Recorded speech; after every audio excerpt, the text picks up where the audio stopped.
another Square and Compass live stream. Let's give it a few moments. Let's see who joins. First 60 minutes, we just hang out, chat with people. Any thoughts you have on Freemasonry, positive, negative, or neutral? I'd love to hear them.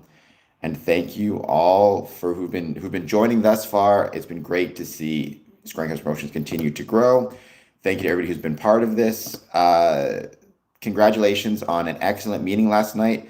International Order of Rainbow for Girls, Fort Assembly here in Windsor, Ontario, Canada. Had an excellent meeting. A real blast. I loved being there. Tonight, Great Western Harmony Lodge have got meetings. And then tomorrow, Windsor Lodge. So it's shaping up to be a busy month.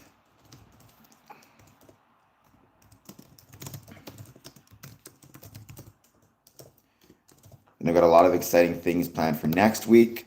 Something at the blood clinic, learning about community resources that can be a benefit, community health resources that can be a benefit to both Freemasons and the larger community. We will also on Wednesday, Thursday, we have the Medium pub crawl. Yes, we produce content here on YouTube, audiovisual content. However, we also produce written content, so make sure to check that out. And then I'll be kind of posting about the pub crawl throughout the week. That is March 11th and 12th of next week. And then on the 28th, we have our Community Services Fair, March 28th, from 9 a.m. to 11 a.m. at the Windsor Masonic Temple. It's going to be a blast. Can't wait. In the meantime, please hit like, please hit subscribe. Thank you all for being here. I hope you're all having a great day. Let me know how you're doing. I was thinking today I might talk with the Masonic Medical Research Institute, because I had a great meeting with them last night. They are truly a Masonic gem. It was a virtual meeting, but they are truly a Masonic gem. And I'm looking forward to talking more about them and promoting what they do, not just for Freemasonry, but for medical research in general. Let me just get this a little bit better. There we go. How's it going, Jason? Thank you for being here. I hope you're doing well. Please take a moment, hit that like button, hit that subscribe button. Thank you all for being here. I hope you're all doing well. On the Iran war, nothing good. It's a war, right? Let's see. According to CNN, fraternal greetings, Brother Courtney. Thank you for being here. Iran war spreads as European nations drawn further in. That's the current headline on CNN. Live updates. UK to send more jets to Qatar as Greece and Italy bolster Cyprus defense and evacuation flights for Americans begin. I'm glad that there are evacuation flights. That makes me happy. If you are traveling and you are American, Canadian, just not from the region, make sure to register if you can with your local government. Let them know where you are. Follow any advisories from officials, including your government officials, shelter in place, for example. And yeah, make sure that you are keeping everything in your thoughts. Keep yourself, if you can, with a cell phone that's charged. Shelter in place, wait for instructions, and if you can register for evacuation flight, please do so. For now, though, let's wait, see who jumps in the chat to say hello. Please hit like, please hit subscribe. And any thoughts you guys have on Freemasonry? Consider doing a super chat, 99 cents. You can do the gift option now. So yeah, by all means.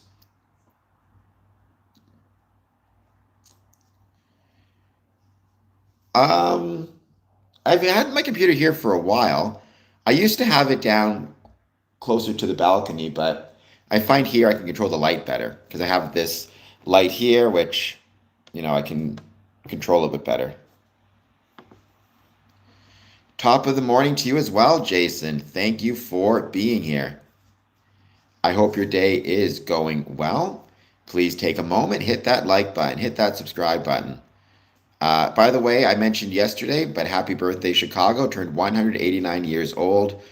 Don't look a day over 18, or day over day over five, whatever it is. You're an awesome city, one of the best cities out there. I've always said, in my opinion, best city in the world. So yeah, I talked a lot about it on Medium, why I love it so much, also on Facebook, on YouTube, on my social media posts. I have a ton of absolutely incredible and amazing Masonic memories in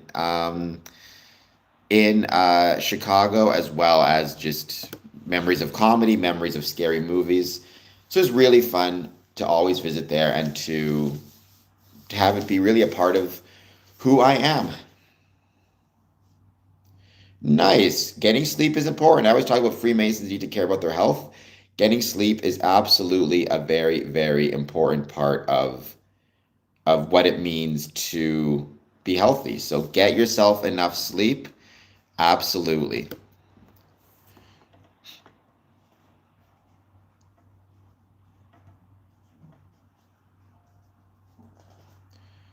The noise are getting moved out.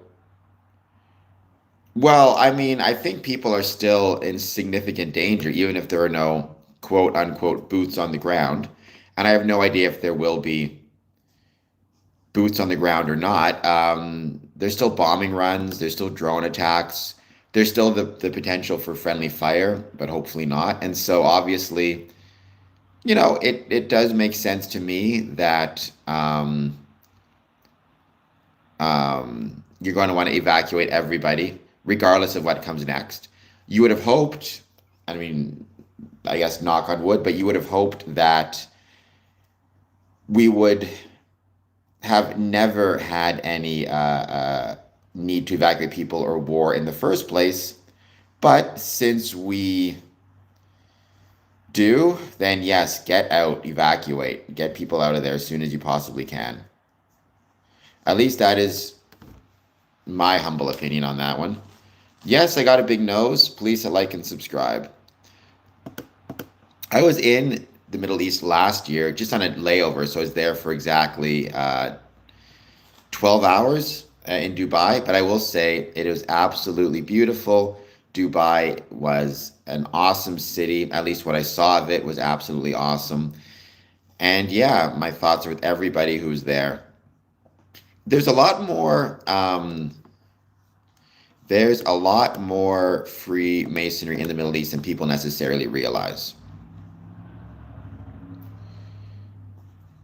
We'll see, Nicholas. I mean, I can't speak to who them is. I guess what I'll say is I think it's an incredible tragedy what's happening right now in the Middle East, and I'm absolutely hoping that sooner or later, and let's say sooner, um, this whole thing ends. And it's, like I said, an incredible tragedy. Oh, the Rainbow Assembly. Seeing people caring about Freemasonry and seeing people caring about the building in which I meet, because Rainbow meets there, without doubt, especially seeing it coming from a younger generation, right? If Freemasonry is going to survive in North America, and we'll see, it's going to be on the backs of younger individuals, and I'm not saying that in like a negative way. When for anything to survive, it must be on the back of the younger generation, right? It can't be if it's a bunch of 40-year-olds joining. Um, Eventually we'll turn 50, eventually we'll be 60, eventually we'll be 70, eventually we'll be gone. And so if we do not have younger people kind of carrying the torch or shouldering the responsibilities of Freemasonry, then sooner or later it's not going to go well. It's not going to make it. So seeing young people care about the craft, seeing young people care about the building in which we meet, um, I would say without question, that is the most rewarding thing about supporting the assembly. And also, Rainbow does a ton of really great work. Like they do a ton of really incredible work um, for the community, charitable. They actually made a donation yesterday to the Caitlin Bedard Bone Marrow Association. I always talk about health and why health is so important. I mean, bone marrow donation is a part of that, as is blood donation, as is organ donation, all of which will be present, I believe, at the 28th of March Community Services Affair from 9 a.m. to 11 a.m. at the Windsor Masonic Temple, 986 Willette Avenue. Sorry, Kajul, we do not have spaceships. I'm very sorry to disappoint you. But don't you worry, we're going to get one soon. You just wait. We will totally get one soon.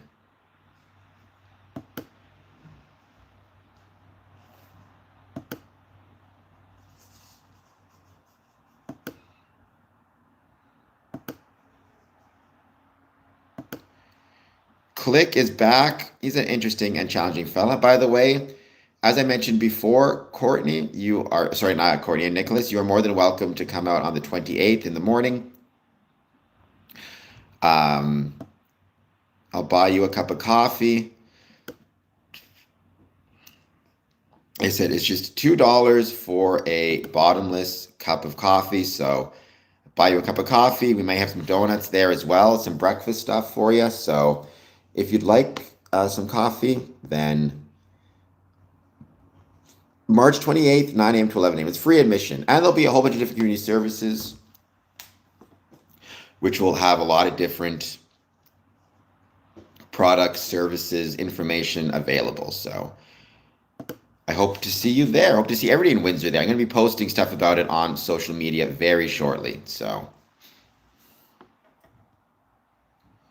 well, don't be throwing rocks at anybody. Even if a Freemason is in a tree or not in a tree, do not throw rocks at them. At BTC Mill. Okay, cool. Like I said, public event, March 28th, 9 a.m. to 11 a.m. I look forward to seeing you there. Thank you so much. Jason Bender. They said they want to fight the next World War underground from the basement of the Oval Office. That's what they said on. I mean, I'd never heard that. Obviously, I think we know that they have an underground bunker at the White House. I think most people are aware of that. My hope is there's no need to fight a war in a bunker or above ground either. My hope would be we find a way to end this thing as soon as possible.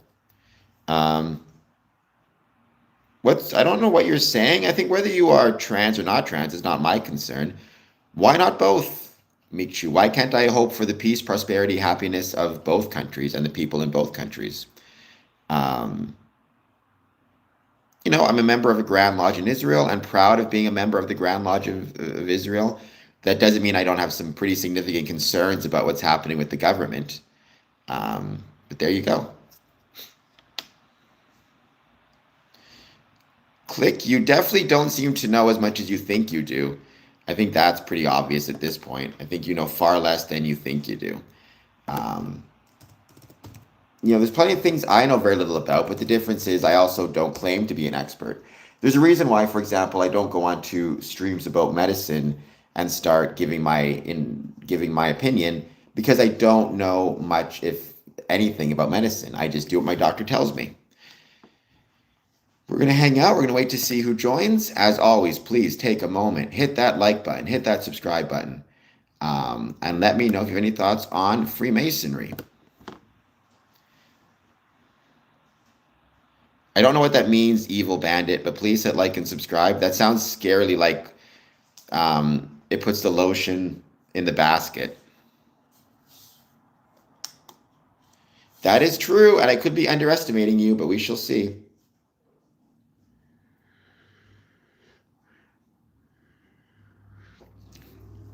We're going to have police there on the 28th, fire, a lot of different community services. I'm very excited about it. It's going to be awesome.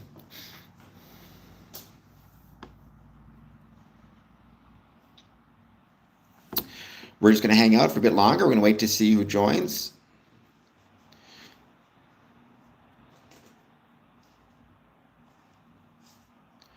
Oh, that's awesome.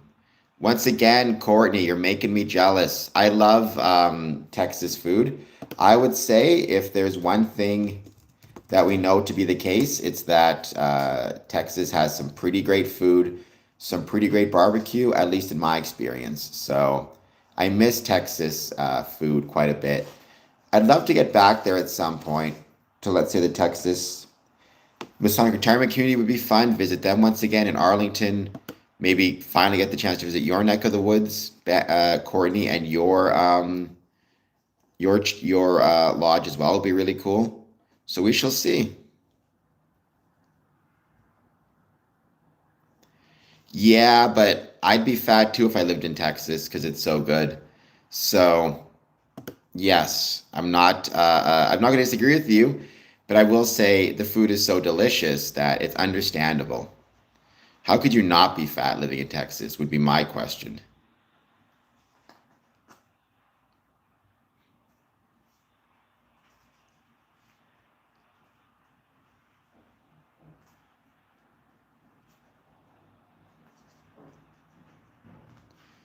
Hello, Corpse Mankind. How's it going for you?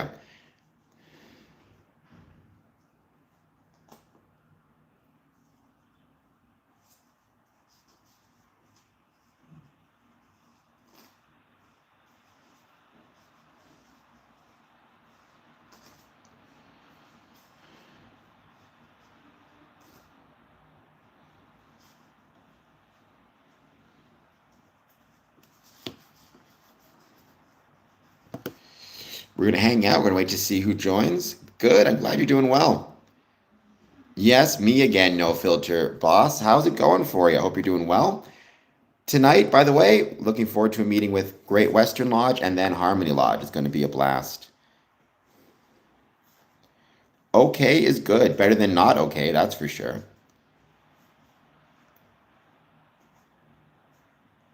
Even if it's cooked not the best, it's still so good. Now, it needs to be cooked safely, obviously, but Texas food is so good, I feel like you can get away with a lot of stuff with it.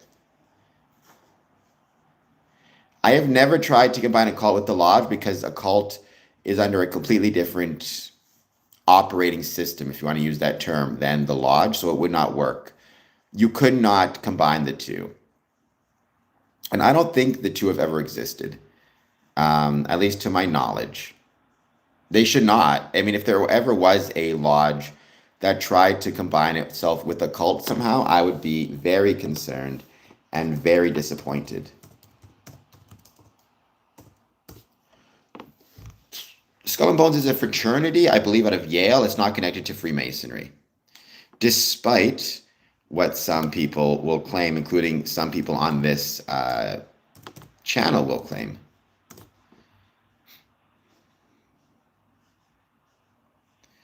I don't know why. I mean, we can still get along. I'm not sure why one would want to be a cult person, right? Cults seem pretty terrible. Like,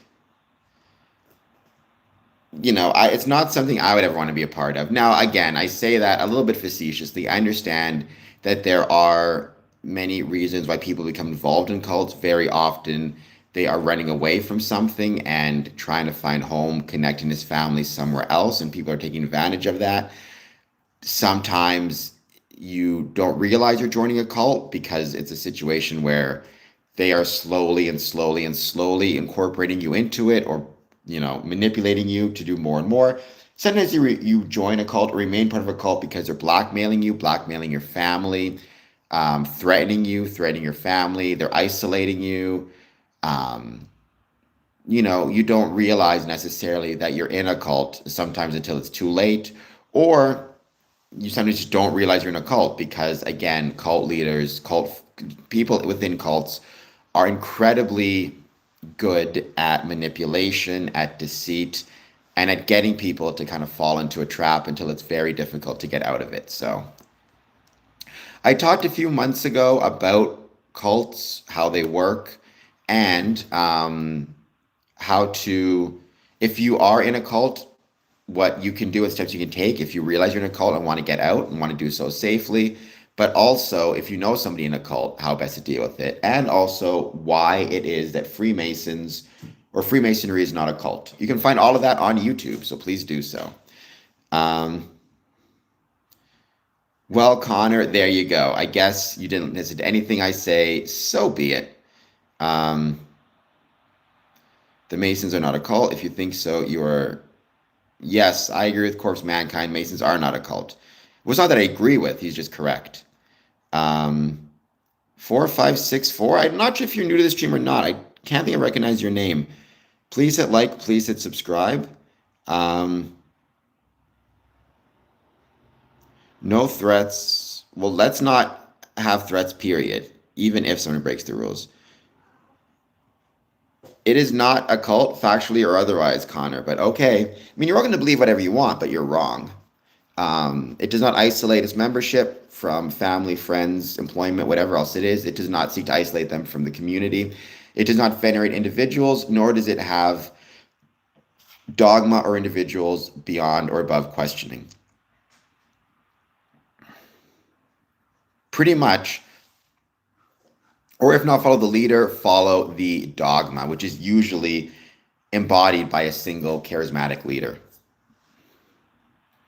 I'm not, but I'm trying to be living with my kids. So please hit like and subscribe. Consider a super chat. Consider sharing. Help a brother out. Would be much appreciated.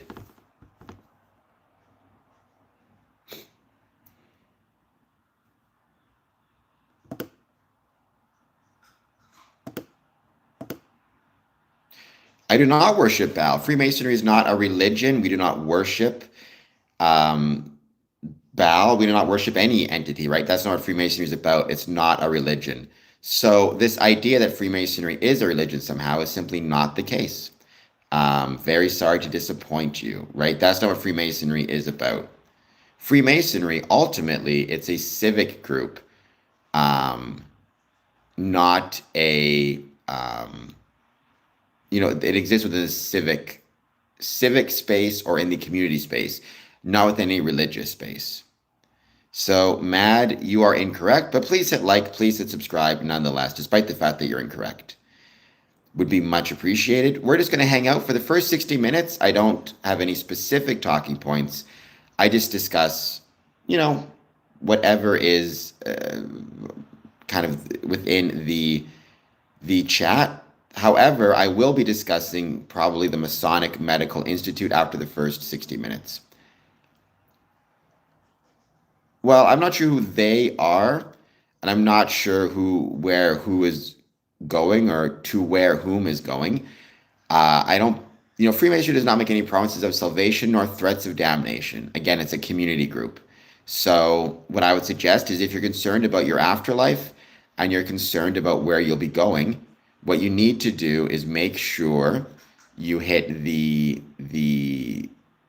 make sure that you talk to your priest, your rabbi, your imam, whatever your spiritual leader is, if you're concerned about the afterlife, because Freemasonry is not going to be able to help you with those questions. If you want to learn more about the ethics and the ethical standards of living here today on the planet Earth, how to be a better man, how to be better in your community, how to help others, Freemasonry is a good place to turn. It's not the exclusive place to turn, but it's a good place to turn. And if you want to help out this channel, hit the like button, hit the subscribe button. We do scholarships. We do funding to help cancer research. So yeah, we do a lot of things to help others. Space Legume.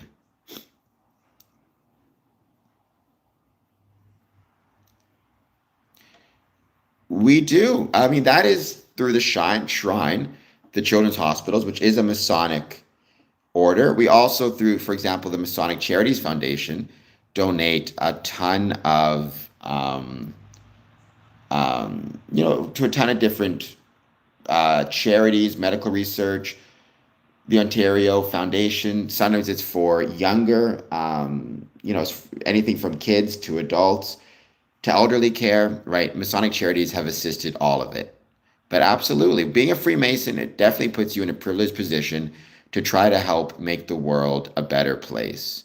And to try to help those around you in a variety of different ways through charitable giving, kindness, being there for others when they might need it. If there was kosher pork, there would be, bacon is delicious, don't get me wrong, but I suspect that's not the reason for not world peace. It's funny, one of my favorite television shows was The West Wing. I haven't watched it for a long time, but I really like The West Wing. And there's this great scene where they're talking about conflict in the Middle East. And the president, President Bartlett, asks, why is there always, or he tells this story. One of his daughters in school um, had a world history class, and the professor, the teacher, asked the class, why has there always been conflict in the Middle East? And everybody gave these really long and complicated answers about, different religions and different races and transit and financial interest and natural resources. And the teacher said, you're all incorrect. The reason there's always been conflict in the Middle East is because it's incredibly hot and there's no water, which I always thought there's something to that. Sometimes simple answers are actually the correct ones. It's a very hot place and there's very little natural resources, and everybody's fighting over what is there, whether it be water or oil or anything else. Um, well, you should like everybody, including Muslims. There's no reason to dislike a group based on their ethnicity or their religion or their race, whether they are Muslim, Jewish, Christian, Hindu, Sikh, whatever it might be. Well, Kramapi, you are allowed to like whom or not like whomever you want, I suppose, but I would suggest not liking a group based on their religious affiliations is not okay. Um, a lot of people are blowing stuff up at the moment, Krempi. Krempi? I don't know if there are so many gays in Canada. I'm not sure what that means, but whether you're gay or straight, you're still my fellow citizen, as well as potentially my fellow brother. Um, well, I think one of the beautiful things about Freemasonry is it reminds us of the importance and the value of tolerating everyone, even those we may not like, and who have different religions or politics than us. Freemasonry is not tied to Israel, at least the state. Certainly, Freemasonry, within its rituals, one of the central figures is King Solomon, who famously built the first temple on Mount Moriah. But the state of Israel, as it is currently understood, is a political entity. It's not related to Freemasonry. There is Freemasonry in Israel, but there's also Freemasonry in Jordan. There's also Freemasonry in Lebanon, for that matter. I don't think Joseph Brant was the first Native American Freemason. He was a Native American Freemason. That is true, but I don't think it was the first. Let me double check. Maybe I'm wrong. I think there was somebody else before him, but let me find out for sure. First Native. I could be wrong about that. I know he was a Freemason. He was made a Freemason in England when he went over to visit as part of a delegation. Oh, okay, you're right. Yeah, Chief Joseph Brant. Okay, so there you go. He served as Worship Master in Ontario, Canada. Um, I thought there was somebody before him for some reason, but there you go. Doesn't shock me. So campfire tack, you were right about that. I don't know why I was. Yes, King George did make him a Freemason. Actually, maybe not made him a Freemason. I think he was made a Freemason before he met King George, but he was made a Freemason in England, famously. And famously, he did not kneel in front of the king when meeting him. And King George did not take that as an offense or as a slight, because he considered it to be one prince or one monarch meeting another. Right? Chief Brant being the head of his Mohawk nation. And also potentially because they were both Freemasons. Although whether King George III was a Freemason or not is highly questionable. More I read into it, it seems like he actually was not a Freemason, despite there being some evidence that he was. Um, Well, there's a lot of Freemasonry in Havana, Cuba. There's a lot of Freemasonry in Cuba.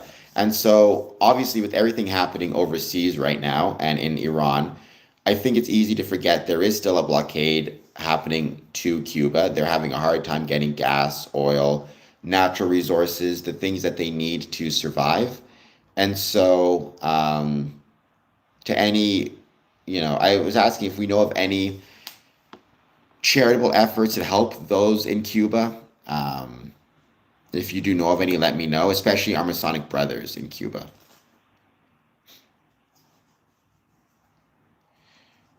No offense. What happened to your legs? I don't take offense to that, but I never had legs. I was born without them. Um, well, I mean, I'm not so sure that other countries did not have something to do with damaging Cuba as well.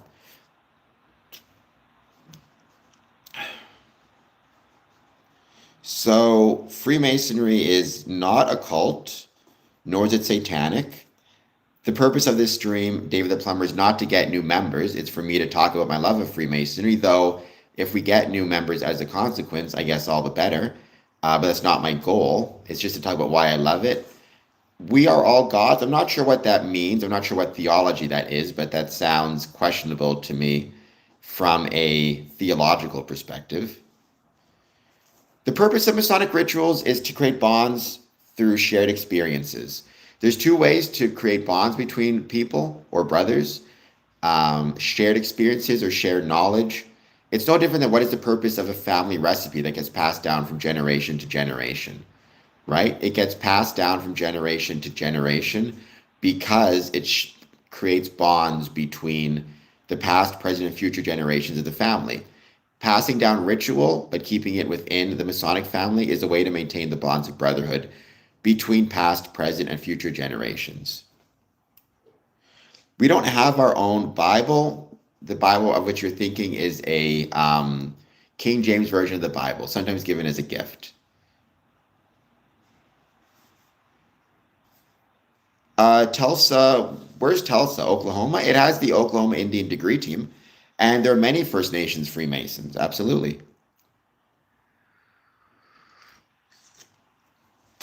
Oh my gosh, on this channel, I mean, at least twice per stream and probably significantly more than that. So very often. If I wasn't streaming though, not as often, right? Because I talk about Freemasonry so much because I'm streaming about it all the time. It is not demonic, nor is it kind of demonic. Well, he was definitely feeling, you could tell he was feeling he was feeling insecure with the size of his cup, which is fine. It's not the size of the cup, it's the strength of the drink held within.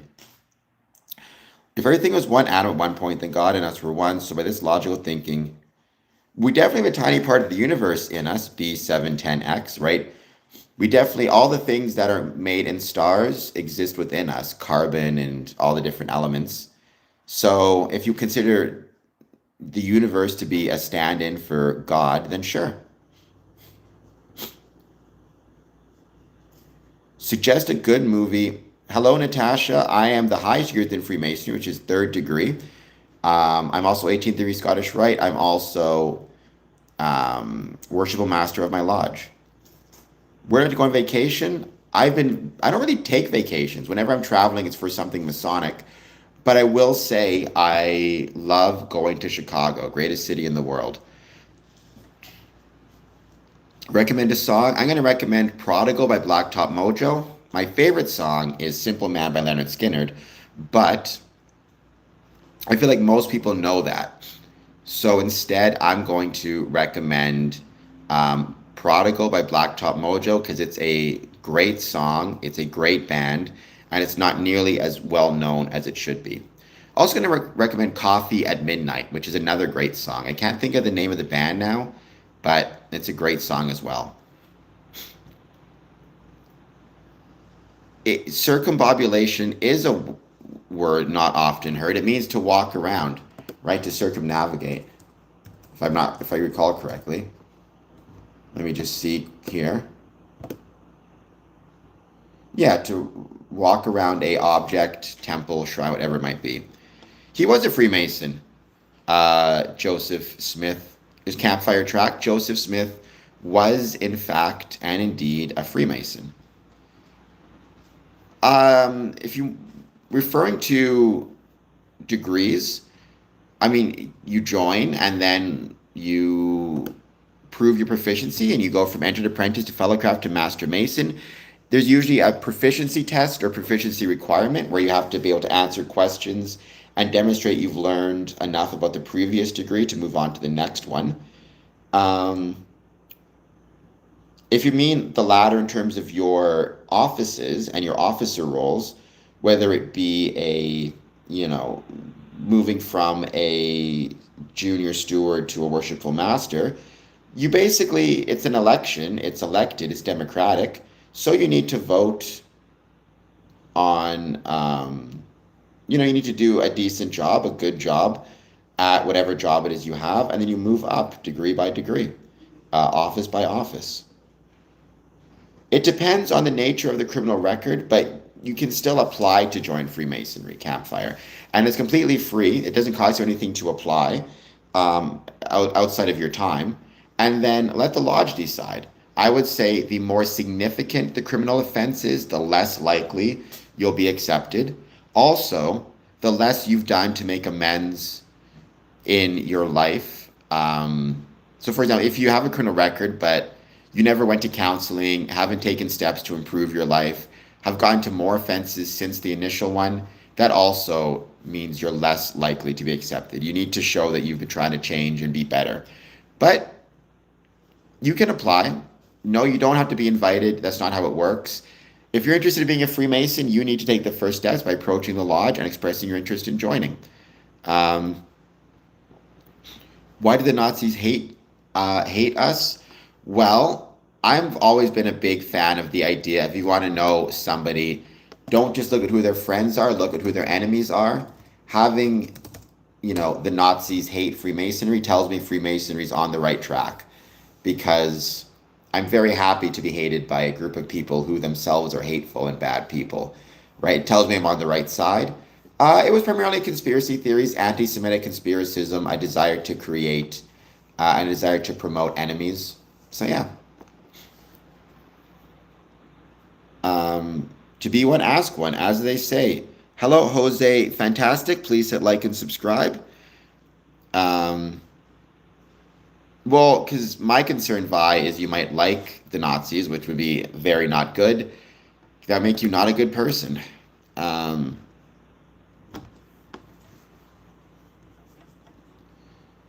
don't know. When you say everyone's rainbow people, I think you mean LGBTQ, which, whether I am or am not, is irrelevant to being a Freemason. So whether I'm gay or straight is not relevant. If you're asking the question, am I involved with the International Order of Rainbow, which is a Masonic youth group for young women, I'm not involved with them, except I do support them. I actually attended one of their meetings last night just to show my support for them and their Masonic efforts. And just like Dean Millay, I wish them nothing but the best. And hope that they continue to grow. They do a ton of absolutely incredible and amazing work for Freemasonry. They've done a lot of incredible work within Freemasonry, within the Masonic Lodge. So I've never met a Jewish person who acts in a manner that indicates they're better than me, or acts in a way that would make me think that they think they're better than me. So, no. Some do, right? And lodges are allowed to be more strict than maybe Grand Lodge requires. They can't be less strict than what Grand Lodge requires, but they can be more. And some lodges will be. It depends on the lodge and its culture and kind of its traditions. It was great. They gave a donation to the Caitlin Bedard Bone Marrow Association, which was very kind of them. It was great. They were really awesome. It's a wonderful group. They did a ton of amazing stuff in 2023 and 4 to help us with our grant applications. And they do a ton of great stuff for Freemasonry. So yeah.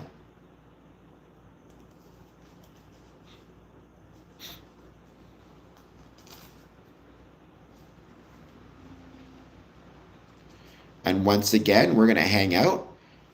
Wait to see who joins. Please take a moment, hit that like button, hit that subscribe button, and thank you all for being here. Sham, wow, I'm a traveler as well. I think you're saying traveler in the Masonic sense. I am a worshipful master, or the worshipful master of Border Cities Lodge number 554, past master of Windsor Lodge 403, Harmony 579. Also member of Tranquility Lodge out of Texas and Lodge of the Holy Land out of Israel. You quoted a Jewish person. That doesn't mean you were quoting Jews. You quoted a Jewish person. Well, I mean, certainly Freemasons have been involved in a variety of revolutions throughout history, as well as they've been on the other side and been involved in maintaining the governments. It just depends on the Mason himself and his particular beliefs. For example, George Washington, right? Maybe the most famous Masonic revolutionary ever.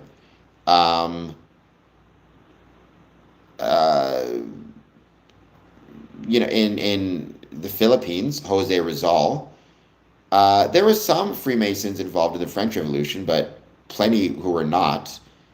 So it just depends on the Mason himself and his own political beliefs and views. The Oddfellows and Elk Lodges are not Freemasons, although the Oddfellows actually have a pretty significant connection to Freemasons. They were very kind of tied at the hip for a long time, but they are all civic groups and engaged with have civic engagement. But they're separate organizations under separate governing bodies, separate histories. Do I think it's possible to prove God's existence? Probably not. I would suspect not, because in my experience, based on my theological understandings, ultimately belief in God has to be not simply an intellectual exercise, but an emotional one as well. Is your lodge working on no, ShamWow, and that's dumb. Why would you think that any Masonic lodge is involved in planning for what happens after a government is deposed? We're not political. I'm in Ontario. What exactly am I supposed to plan? Right? That's a dumb question, ShamWow. You should be smarter than that. It comes from a lot of different places, Falcon Gray. Leo Taxil hoax, Nazi Germany. It's one of those situations where, for a variety of different reasons, people found it beneficial, and sometimes for no other reason than they found it amusing to cast aspersions on others. They created hoaxes surrounding Freemasonry and Satanism. Leo Taxil was kind of the famous hoax. Hitler also found it incredibly convenient to bring in Freemasonry as part of a anti-Semitic conspiracies. So there's that as well. And then in modern times, people who lead very bad lives, very sad lives, can find peace and solace by chasing down conspiracies instead of trying to work on themselves. So there you go. Where am I from, by the way? I'm from Canada. Born and raised in Winnipeg, currently live in Windsor, Ontario. Greatest country in the world.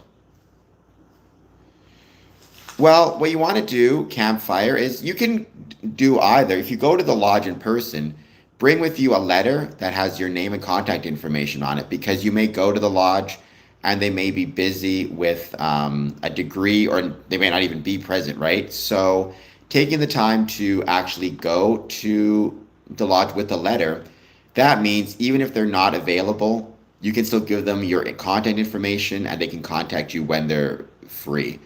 So yeah. Or just you can write them and send them an email. Usually, whatever state, if you're in a state that you're in, send them an email, or like go to the what you want to do is go to the website of the Grand Lodge for the state that you're in. If you're in, for example, I'm trying to think of a good example, right? If you're in Texas, go to the website for the Grand Lodge of Texas. They will give you the contact information of who to contact within your local area. Send them an email. Don't rush them. People are very busy, right? People are very busy in 2026. So it might take them a little while to get back to you, but just give them time. They'll get back to you. That's the best way to do it. Hey, I noticed something, dude. Raise an eyebrow if I'm hot or cold. Rule, but rule Britannia. My dad's from England, so there you go. First of all, it's revelation, not revelations. There's no S on the end of it. Click. So maybe you're not as smart as you think you are.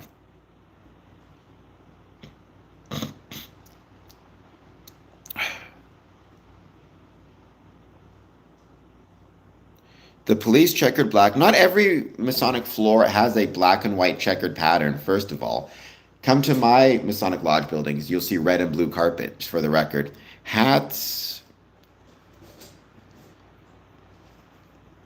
You can stay, campfire truck. You can stay at whatever level you want. So there is no rule on that. You can stay at whatever level you want. Um, there's no rule that says you have to advance. I would say if you want to get more out of Freemasonry, then you need to advance. Because if you stay as an entered apprentice, you are relatively limited. For example, you can't take any offices within a Masonic lodge. Um, but I still think, look, whatever degree you're at, your focus should be on doing the best you can in that degree. So if you're an entered apprentice and you show up to every meeting and you clean the lodge and you volunteer for events, you're more helpful than a third degree master mason that you never see, for the record. Red and blue is an acceptable dichotomy also. I mean, very often it's just a carpet. Now, black and white definitely has meaning within Freemasonry. The tiles, right, definitely has meaning within Freemasonry. It's meant as a dichotomy between good and evil, reminding us that we're always kind of in danger of moving more towards the not good side, or the more evil side. So while we tread on black and white tiles, it's meant as a reminder to focus on and try to keep on the right path or the good path. Um, Samuel Westall, the sun never sets in the British Empire. There you go.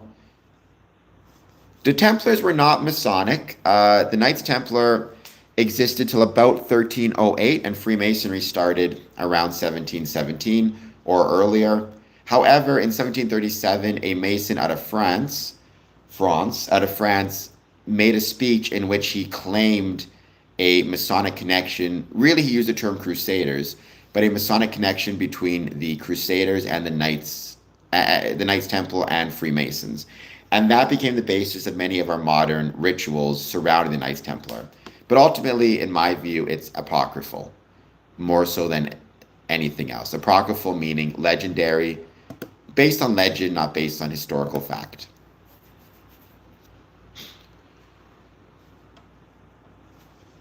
I don't know what that means, Gnosticism. I don't know who found Gnosticism. Gnosticism is Greek, right? It means wisdom. Freemasonry is not Gnostic. It borrows there's some parallels between Gnosticism and Freemasonry, but it's not in and of itself Gnostic. I don't have kids, but I would not encourage them to become Freemasons. I would encourage them to do whatever makes them happy. Like my dad is a Mason. I talk about this a lot. He never encouraged me to be a Freemason, right? Who knows? Maybe if he did, I might not have joined out of like a rebellious streak or something. He never encouraged me to be a Freemason. He just went to Masonic events and brought me to some of them when I was a kid, and I kind of watched him be a Freemason, and I decided to join, right? I think that this is not just about parents to kids or anything like that. This is probably just good advice in general. Instead of encouraging people to do things, which can sometimes backfire, your best approach to life, honestly, is, if you want to encourage people to be a Freemason, just tell people you're a Freemason, act in a manner that demonstrates your kindness and that you're good and honorable and true, and that demonstrates the value of Freemasonry, and they'll find it, right? They'll find it themselves. If you sit there and tell people what to do, it's not always a good thing. If you demonstrate to people what they should do, through your own actions and your own behaviors, that's going to have longer lasting and better results. at least in my experience. Um, I like this gap in my teeth. I'm very handsome, right? And so the problem is, if I didn't have this gap in my teeth, I'd be so handsome, I wouldn't leave any women for the rest of you. And that's not fair, right? I would be just too handsome. Um, the Catholic Church is a Latin word that translates to 666. Okay.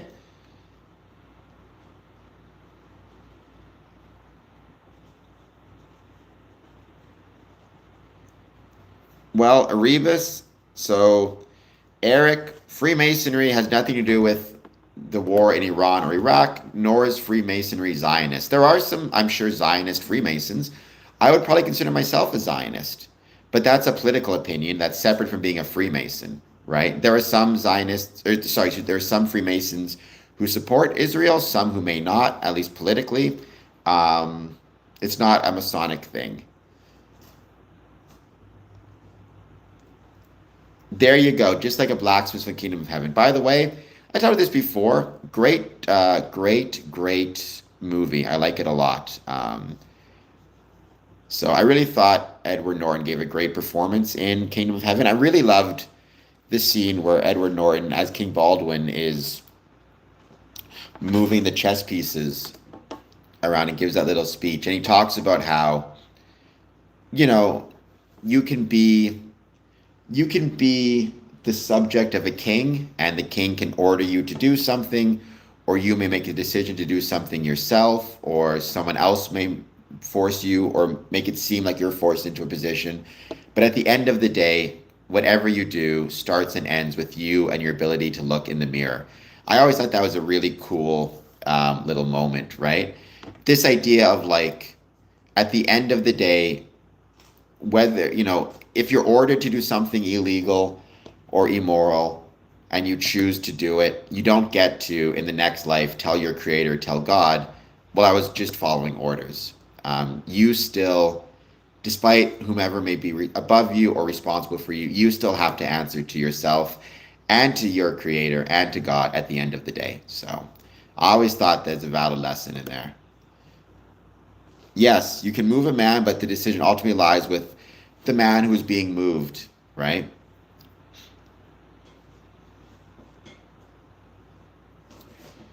Trump is not a Freemason. At least I've never seen any evidence that Trump is a Freemason. I suppose anything is possible, but it's never been anything I've seen, right? This idea that Trump is a Freemason. So I'm pretty sure that's a conspiracy theory nonsense.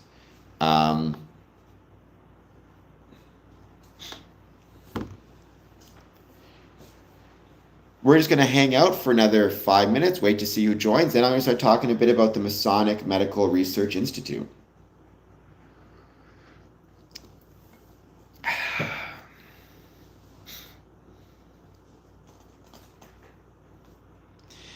QAnon is baloney. So, no, I'm not going to look into QAnon. Stuff damages people's brains. Yes, 988. That's also a number that you can call. It's also in America as well. It's also in Canada. It's 24 hours, 7 days a week. You can call it or text it. It's called dues. The dues, there's no single amount though. It depends on the lodge and their expenses. So there are some lodges which charge as little as $25 a year. There are some that charge as much as $250, $300 a year. It depends on the lodge itself, where it meets, its operating expenses, because Freemasonry is theoretically self-funded.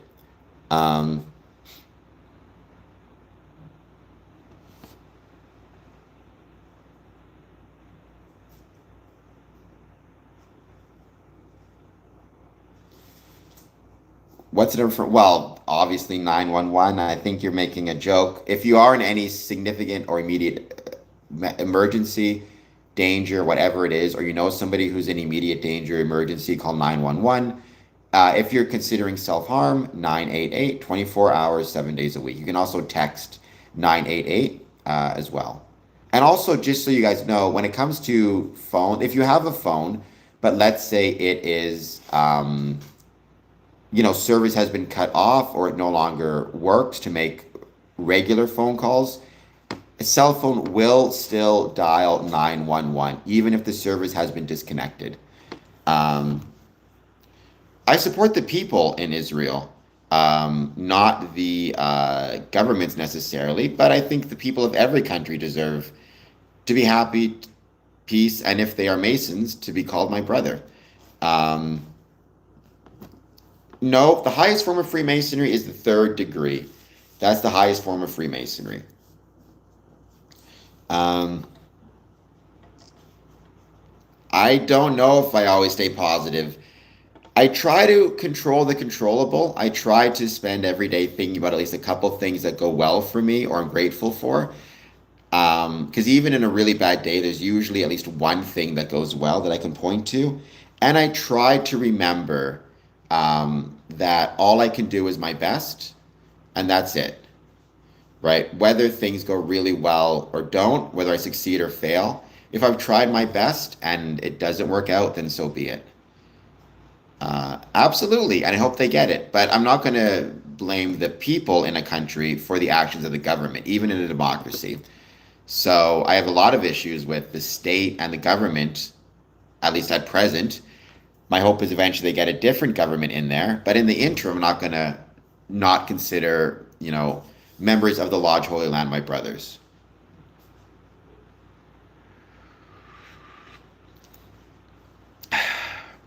I'm not sure what the Red Cross Order is. I think you might be referring to Knights Templar or the York Rite. I mean, there is a York Rite Order. It has as its symbol like a crown with the cross in it. Hold on just one second.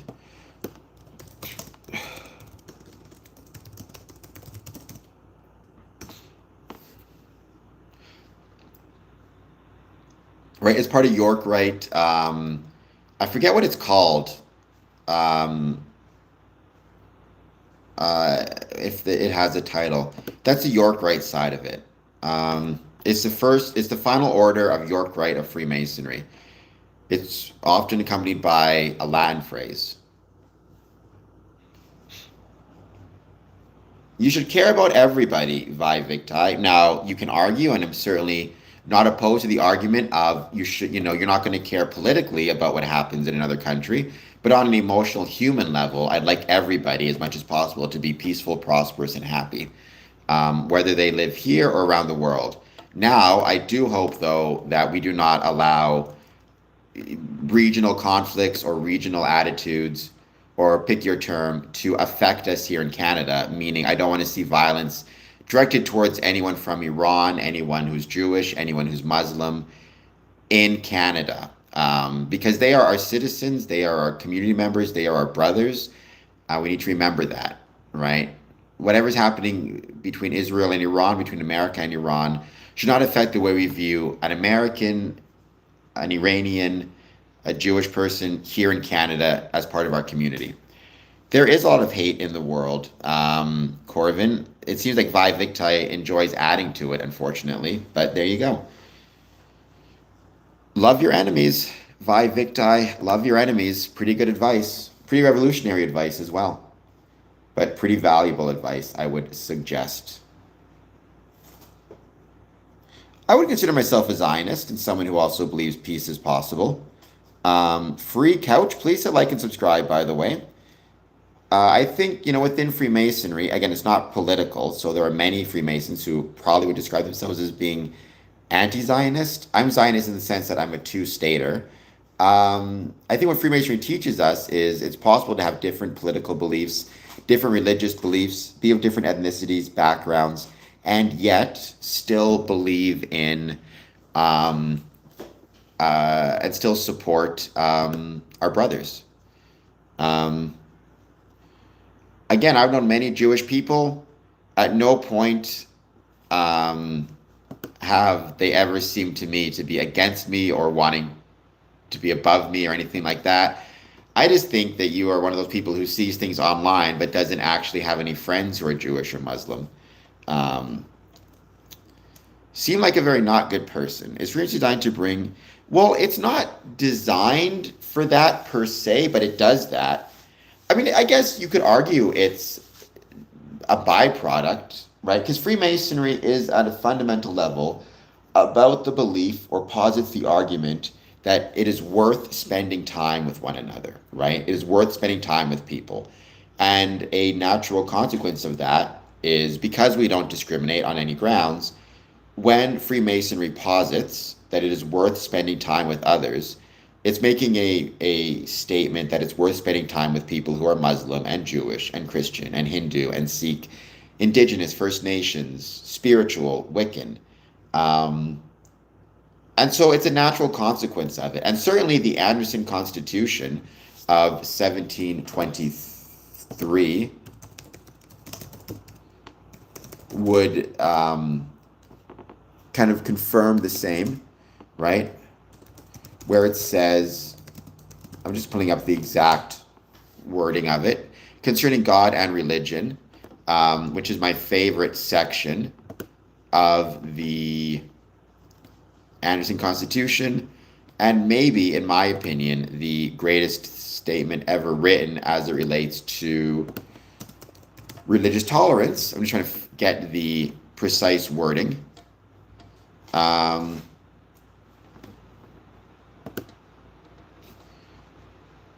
me just get the exact wording because I don't want to mess it up. A Mason is obliged to obey the moral law, but though in ancient times Masons were charged in every country to be of religion of that country or nation, whatever it was, yet 'tis now thought more expedient only to oblige them to that religion in which all men agree, leaving their particular opinions to themselves, that is, to be good men and true, or men of honor, and honesty, by whatever denominations or persuasions they may be distinguished, whereby Masonry becomes the center and union, and the means of conciliating true friendship and persons that must have remained at a perpetual distance. So yeah, I always loved that quote, that section. And I suppose you could argue that is a designation of, or a design that encourages all religions to get along with one another.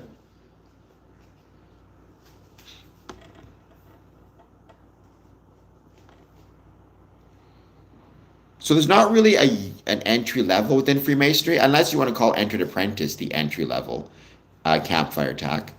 Do I think all Masons are good? No, of course not, because Masons are human beings. I don't even think I'm good, and I'm a Freemason. I do think that Freemasonry is good. However, the extent to which the ethics and the ethical standards that Freemasonry sets are able to influence the actions of its membership depends on the member, right?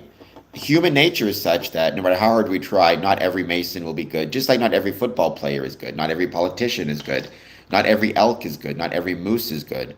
But the more you adhere to the ethical standards, now I know a lot of Masons would say it's morality. I don't like that. I prefer ethics. I think that's a better term for it. The more that we apply to the ethical standards, the better a person will be, and the closer they will get to this idea of actually being good. How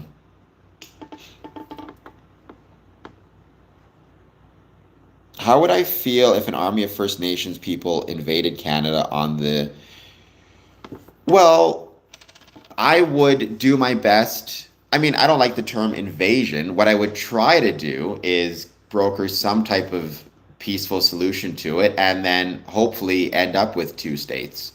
I'm not opposed to, in any country, there being, for example, in Canada, America, I was going to say Cuba, but I don't believe they have an indigenous population anymore, Australia, allowing for a secondary state of indigenous individuals if it can be worked out. But let's say that did happen, and I was 50 years in the future, and now we have a Canadian state and, let's say, an Ojibwe state or Cree state, Mohawk state. I wouldn't try to turn back the clock and go back to having Canada, right? Sometimes you have to accept the political situation as it is. I don't think it is helpful by any means to try to, for example, or expect that Israel as a political entity will cease to exist. I just don't think that's feasible. I don't think that's reasonable. And considering what happened during the Holocaust in World War II, I can understand the argument and the desire for the Jewish people to have a homeland. Makes a lot of sense to me. If I had been, Jewish in the 1940s after the Holocaust, I would have done whatever I could to find some type of homeland for myself. That's my opinion on that. Again, I don't speak for Freemasonry, I speak for myself. Freemasonry is not a political entity. There are many Freemasons who may be Zionist, anti-Zionist, have any other myriad of opinions in between.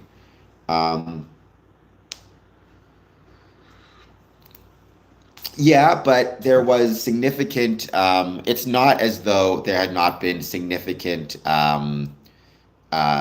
discrimination against Jewish people for centuries before. I just think that for many people, it was the Holocaust that kind of was the final precipitating straw that motivated them fully, right? I mean, it started with what, the Balfour Declaration, maybe?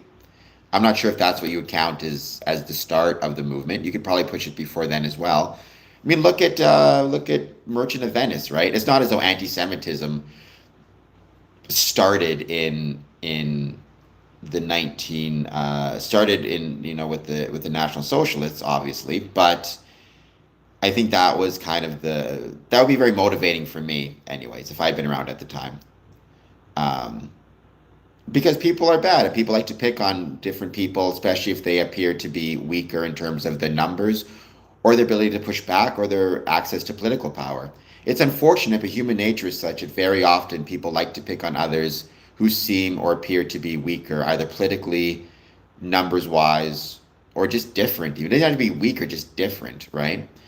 And that's unfortunate. And I think Freemasonry, one of the beautiful things about Freemasonry is it really encourages us as humans to remember not to be judgmental of or push against others who may have, for example, different religious beliefs or be in the minority. All right, Vi. I know you're going to be back on in a second, so be it.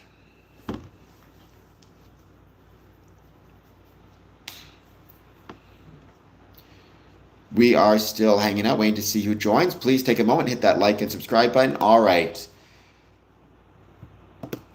Let us go and talk about the Masonic Medical Research Institute.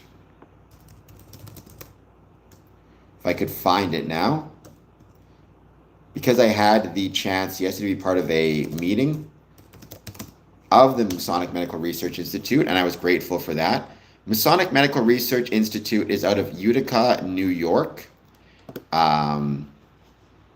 It is truly a Masonic gem, and it's unfortunate we know so little about them. Like when I say we, I mean Freemasons as general. Because I think Walt Disney was, I'm not positive, because people are complicated, Campfire Track. I mean, it's kind of the same way George Washington was a Freemason and wrote in the Constitution, I mean, not him exclusively, but the Constitution on which he signed off stated all men are created equal and yet could still own slaves. However, just because people don't live up to the ethical understandings of an organization, of a group, it doesn't mean that those ethical standards aren't valuable. Just because George Washington owned slaves while fighting for a constitution that claimed all men are created equal, it does not mean that all men are. It does not mean that the idea, the ethics of that statement is not worth pursuing, even if the people who wrote it do not live up to it. The idea is valuable, even if not lived up to in its fullest. So, thank you. So, the Masonic Medical Research Institute out of Utica, New York. The Masonic Medical Research Institute is an independent medical research laboratory performing collaborative research in complex diseases and genetic disorders to enable tomorrow's cures. In 1958, MMRA was founded by the New York State Grand Lodge of Free and Accepted Masons after they helped raise funds to eradicate rheumatic diseases. with three main research areas: cardiovascular disease, autoimmune, and neurocognitive disorders. The Masonic Medical Research Institute prides itself on innovation. Today, Masonic Medical Research Institute focuses on propelling medical science, empowering scientists to take risks, sharing ideas, and building an inclusive community. It did, Rondo, but again, they changed that, right? Sometimes what you need to do is, at least in my experience, you need to focus on the idea at the heart of something and not the actions of individuals. Even if people are not implementing the idea and are being hypocritical, the idea is what matters. So you take the idea of all men are created equal, you use that as your guidepost, and you push to take the idea and make it a reality. And you could argue even in 2026, it's still not a reality, right? There are still many ways in America and around the world in which men are not considered equal or treated equally based on factors completely outside of their control, right? How can you say all men are created equal when one person, has access to healthcare if he gets sick and the other does not? Is that an example of an equal society, or a society in which all men are equal?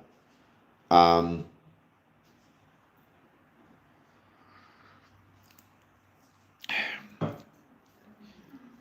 so sometimes what you have to do is you have to believe the lie in order to make it true. It's no different than international orders and international rules, right? When people say, like, the rules-based order surrounding international trade relations was always kind of a lie. That's true. However, it was a worthwhile lie because we fought to get something better than we had pre-World War II. We are not. We can be campfire attack. We can be, but not as a general rule. It just so happens that the Masonic Medical Research Institute is a leader in that area. It's certainly in scientific research. MMRI, Masonic Medical Research Institute, is dedicated to improving the health and quality of life for all humankind. The Institute's primary mission is to conduct high quality basic biomedical research, biomedical and clinical research aimed at generating knowledge and information necessary for understanding molecular mechanisms of disease and the development of medical cures and treatments of tomorrow. The Institute is also committed to providing education and training to basic scientists, clinical researchers, and students who will perpetuate and extend the fight against disease worldwide. Right? The vision of MMRI, Masonic Medical Research Institute, is to build scientific teams that can combine molecular biology, chemistry, computation, technology, and engineering to create novel approaches to understanding and deciphering causes of disease. Using this knowledge, the Medical Research Institute advances basic research to clinical applications, therapeutics, and cures. To this end, Masonic Medical Research Institute fosters an environment of creativity, risk-taking, and open sharing of data and research. It's a new model that seeks collaborations both in the institution and worldwide in its mission to combat disease. The Masonic Medical Research values propelling the understanding of medical science through innovation and groundbreaking research and investigation, fostering teamwork and collaboration institutionally and worldwide to combat disease, empowering scientists to take risks and act boldly on ideas, share ideas, and build an inclusive community, right? So again, the Masonic Medical Research Institute out of Bleecker, New York, is a medical research and laboratory founded by the New York State of Grand Lodge Free and Accepted Masons in 1958 in order to raise funds to eradicate rheumatic diseases.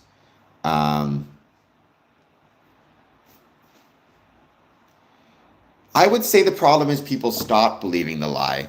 Rondo, I would say the actual problem is they've stopped believing the lie. So this is me speaking personally.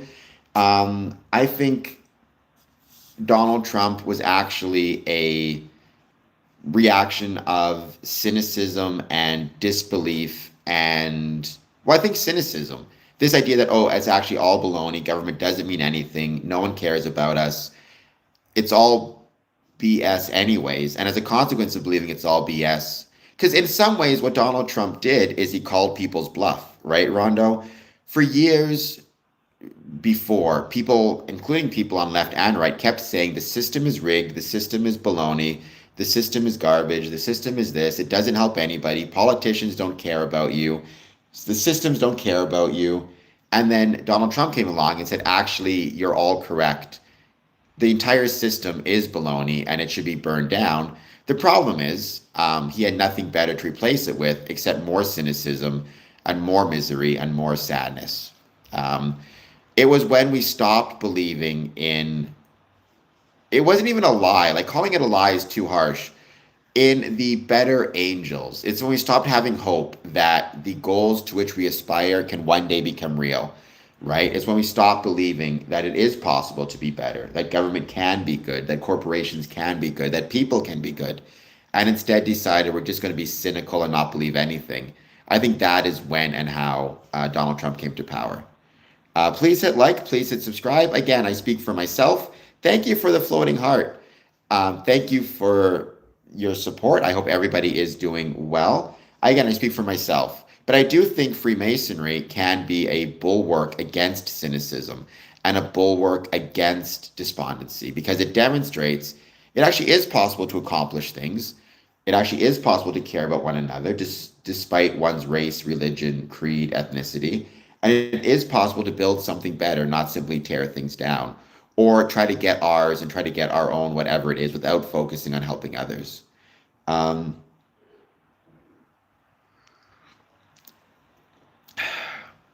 that's true, but that is their job. And I would not say I feel superior to them, except insofar as maybe in that moment, I feel like they have a job to do and I am their customer. But when they leave the restaurant, I'm certainly no longer expecting them to wait on me. Um, the Masonic Medical Research Institute, um, it has a lot of really incredible, it's done a lot of really incredible things. I mean, it's very often in the news. Um, Let me get here. MMRI study challenges. MRI study challenges assumptions about fatty liver disease and heart failure. This was a news release put out, right? So the point is, you can support them, you can donate to them, but you think about all the different things Freemasonry does for the community. The fact that there is a leading edge, world-class Masonic medical research or medical research institute that was founded by the Grand Lodge of New York, that is supported by Masons and non-Masons, that has a square and compasses logo right on its facade, that is helping people survive things like heart disease, helping people survive cardiovascular disease, autoimmune, and neurocognitive disorders. Why does Freemasonry matter? This is why Freemasonry matters. Thank you for sending poutine, Prentice Davis. That's incredibly kind. I'm going to probably try to have MMRI on once again, just because I had them on a podcast a few years ago, and it was awesome to have them on it, but I'd love to have them back once again because they do a lot of incredible work. Check them out. Their website is MMRI. Excuse me, let me just get to the main one here. MMRI.edu. MMRI.edu. So please check that out. We're just going to keep hanging out, wait to see who joins. Thank you, everybody who's hit the subscribe button. I am part of the Masonic Medical Research Institute Ambassadors Program as well. I'm grateful for that. And so, I hope that you guys will check it out. Hit the like button, hit the subscribe button. Any thoughts you have on Freemasonry, positive, negative, or neutral, let me know. And if you ever get the chance to visit Utica, New York, especially if you're a Mason, take a few moments to check out the Masonic Medical Research Institute. It'll be worth your time, believe me. It is a crown jewel within Freemasonry.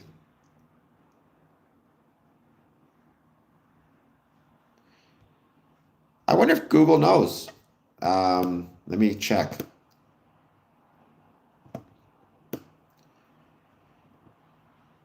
Let's see. How many Shriners hospitals are there? 22. So according to this AI, Shriners Children's operates a network of 22 nonprofit medical facilities across North America.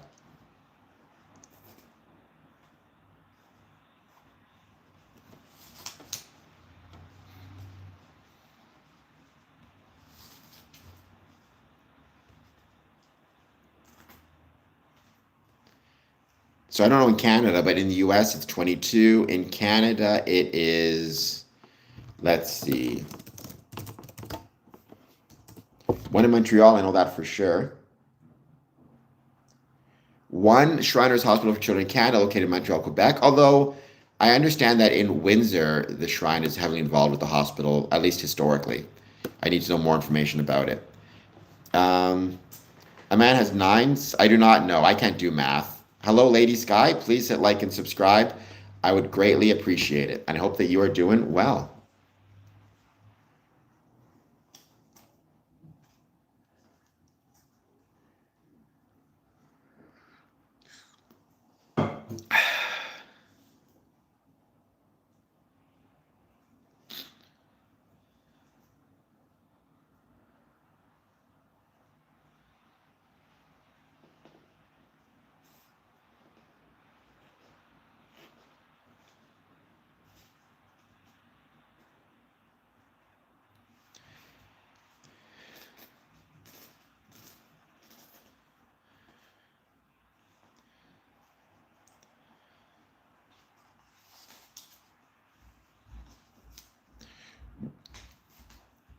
It became the Children's Hospital in Manitoba. Okay, cool. Well, we're just going to hang out. I hope you guys enjoyed learning a little bit about the Masonic Medical Research Institute. I will be talking a lot more about it in the coming months because I am one of the ambassadors now. So for the time being, though, let's just wait to see who joins. Please hit like, please hit subscribe. Any thoughts you have on Freemasonry, positive, negative, or neutral, I'd love to hear it. And I'm greatly appreciate everybody who's been here thus far. I will be back on at 1 a.m. also. But this is kind of back to the Ask Us Anything stream. Again, I have some exciting things happening next week. I'll keep you guys informed. And yeah, thank you so much for being here. All right, let's give it a bit of time. Oh, Taiwan. I would love to visit Taiwan. I'd love to visit Asia. I don't know off the top of my head if there's any Freemasonry in Taiwan. I'm curious.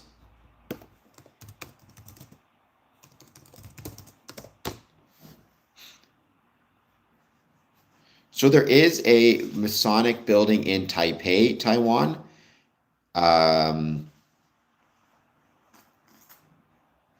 Zhongshan District, Taipei City. By the way, please hit like, please hit subscribe, Nancy. I'd very much appreciate it. And let me know if you have any thoughts on Freemasonry, positive, negative, or neutral. Consider hitting the like button and the subscribe button as well. Help out this channel. Depends on what you mean. In America, very often a checkered floor is meant to represent the dichotomy between good and evil, right and wrong. As such, it's meant as a way to maybe encourage, if that's the right term, or reminding that we are always kind of walking a path that could lead us to good or bad, right or wrong. It's up to us to remember we're always on that, dichotomy, and do our best to make sure that we are focusing on the positive within us as much as we can.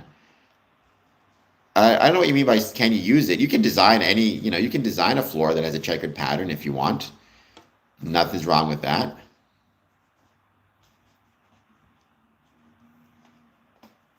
It's a cool symbol. I mean, it's not exclusive to Freemasonry either, right? It's one of those things where It's absolutely possible. Um, it's absolutely possible to, what's the word I'm looking for and thinking of? Recognize the value of a symbol, even if you're not Freemasonry. Checkered floor is a good example of that. Freemasonry does not have a Baphomet origin. I'm very sorry to disappoint. Checkered flag in racing, sure, exactly. And we're going to keep hanging out. We're going to keep waiting to see who joins. As always, please take a moment, hit that like button, hit that subscribe button, and thank you so much for being here.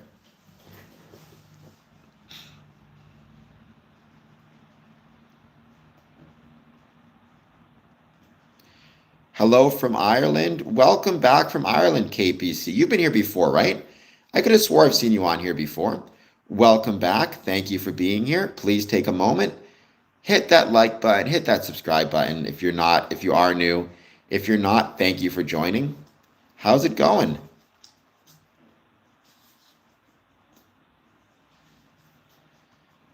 Again, talk about a really fun place to visit. Ireland would have to be up there.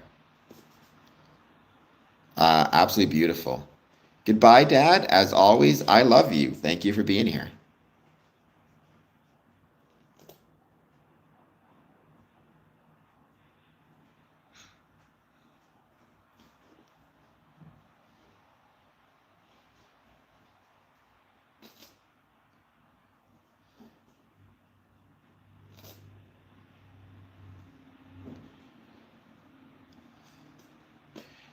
Well, you're the one who keeps hanging out here, Click. Maybe go somewhere else if you're going to keep calling me a windbag. Um,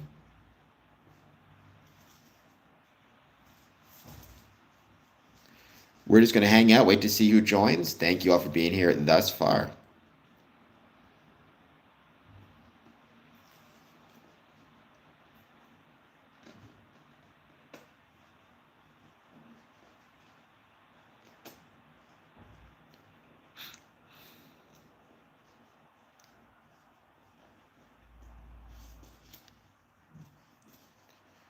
We are going to be waiting for a bit longer, wait to see who joins. Interesting enough, I've been asking a lot of poll questions. I find quizzes can be really a fun way to get people involved in the channel. Uh, let's see thus far how we're doing. Dun, dun, dun. Let's see. Yesterday, I asked a question about, posts. Masonic Medical Research Institute. We got two people answered, one correct. We answered a question about Rainbow Girls, 10 people answered, and then we asked a question about Chicago, 4 answers. So keep on answering those poll questions. Leave comments on my videos, all that stuff also big time. Base, thank you for being here.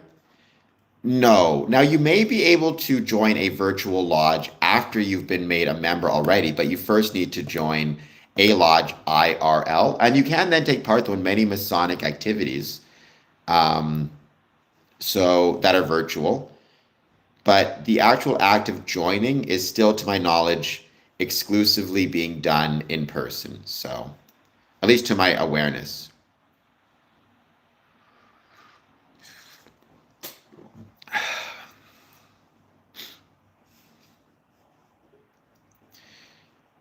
Well, there is no Freemasonry in Iran as of right now, and since 1979, Freemasonry has been made illegal in Iran under the revolution. Maybe it will come back after all this is said and done. I have no clue.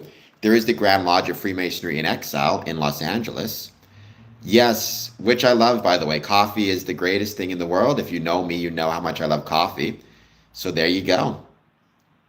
Especially when it's free, as it is when it comes from the casino. So thank you, Caesars Windsor, for the free coffee.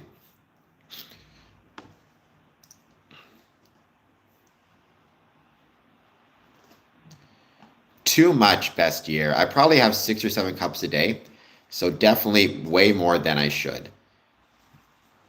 But that's a whole other can of tuna. I also want to give a shout out to the Time for Fellowship podcast, which just released another episode. Um, you can find it on Buzzsprout. It's on Apple, Spotify, RSS. Um, they've been podcasting since 2023. They just released their latest episode, Honey, There Are Masons Everywhere, Cogma Special 3. That was from the Conference of Grandmasters North America. Time for Fellowship, Season 3, Episode 9. I am lucky enough to be on that episode and grateful to be on that episode. So I'm going to leave a link to that once I'm done with this. You guys can find it for sure. Follow Time for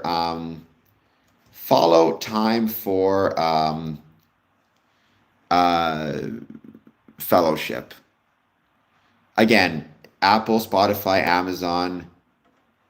It's on a bunch of different locations.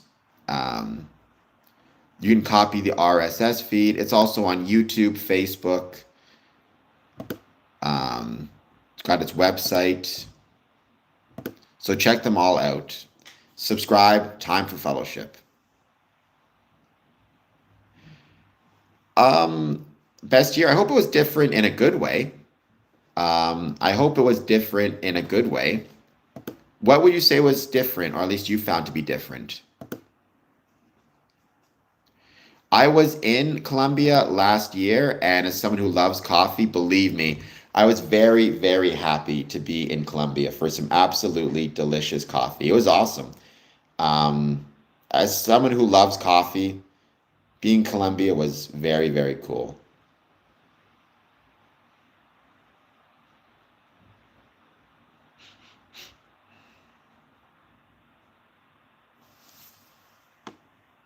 Now, the snow, it took me a second to see that second part. No, don't do that. Don't do that. It's bad for you. It's bad for your health. Just stick to coffee, how about? No, I think he was referencing something else. It took me a second to figure out what it was.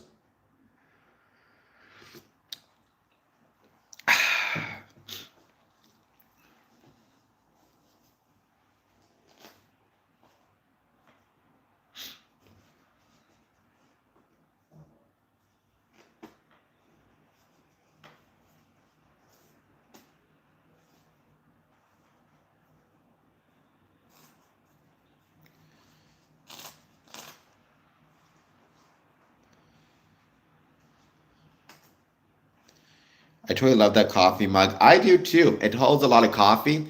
So that's something I greatly appreciate about it. And it's Tim Hortons celebrating Canada.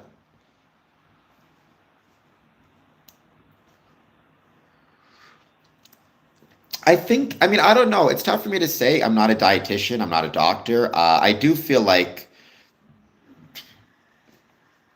from a food quality perspective, ours is a lot better. At least from what well, let me rephrase that. I think the food in the States tastes incredible. Like, I said it before, Texas barbecue, you're not going to get much better than that at all. In terms of, um,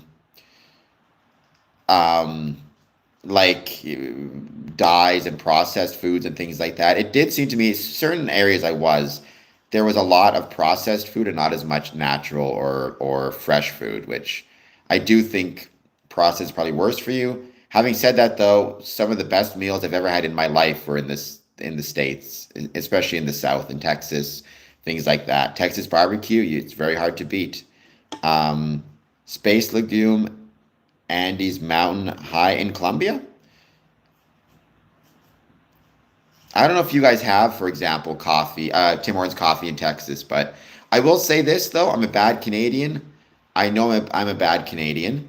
I've grown to accept the fact that I'm a bad Canadian, but I still love Dunkin' Donuts coffee more than Tim Hortons coffee. So you can call me a bad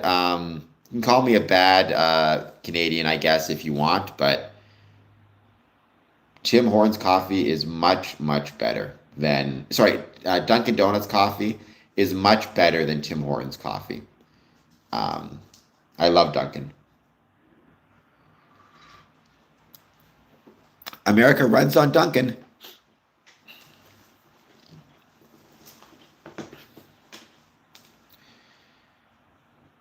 Oh, so you're the opposite of me, best year. You prefer Tim Hortons to Dunkin' Donuts, and I prefer Dunkin' Donuts to Tim Hortons. Whenever I travel to the States, and I'm lucky to get there fairly frequently, I can assure you Tim Hortons is absolutely on my radar as like, or sorry, Dunkin' Donuts is absolutely on my radar as the place I want to visit, the place I want to get to, because I love Dunkin'. I also like Dunkin' Donuts quite a bit. I think the coffee is great. I think the donuts are great as well. This isn't meant, I'm not getting sponsored by Dunkin' Donuts. I just really like Dunkin' Donuts coffee. I never get to have it here in Canada, so whenever I go to the States, that's what I look forward to. I used to always buy the Keurig cases full of coffee, full of the Tim Hortons coffee. Or sorry, the Dunkin' Donuts coffee. I can talk today. Jeez Louise. Um, Hello, Dehova? I think you're new to the stream. Please hit like, please hit subscribe. Let me know how it's going. And anything you want to talk about, positive, negative, or neutral, I'd love to hear it. Alien, cross, devil, I don't know what the first symbol is. I don't believe in aliens. Freemasonry is not a religion. I think that might be what you're asking.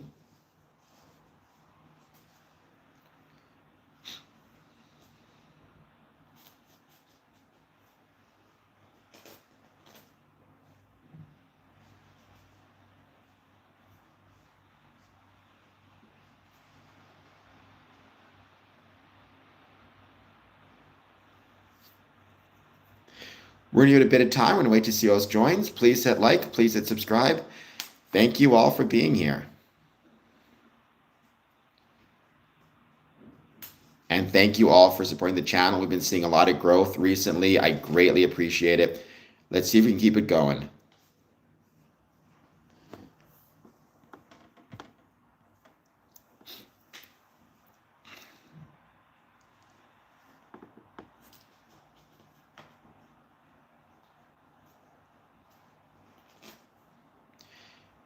Palindrome Ministic says fart. Well, don't fart.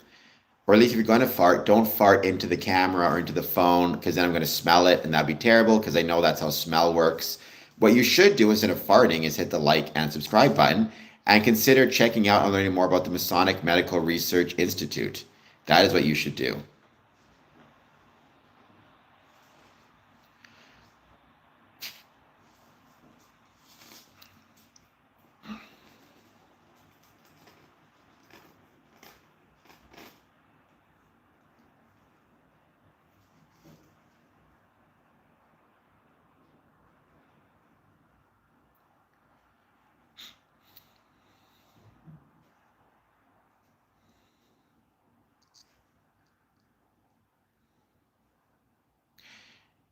Is there a sit-up challenge? I just finished the push-up challenge. What's the sit-up challenge?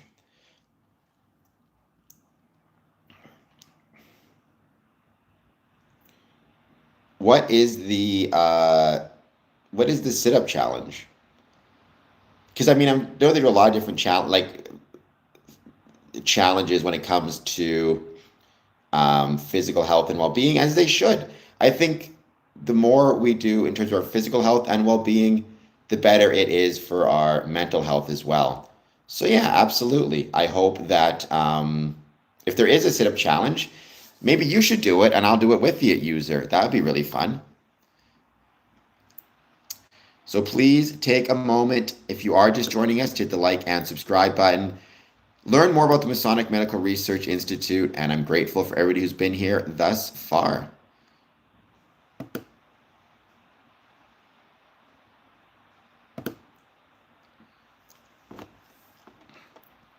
For the time being, I'm just going to wait to see who joins.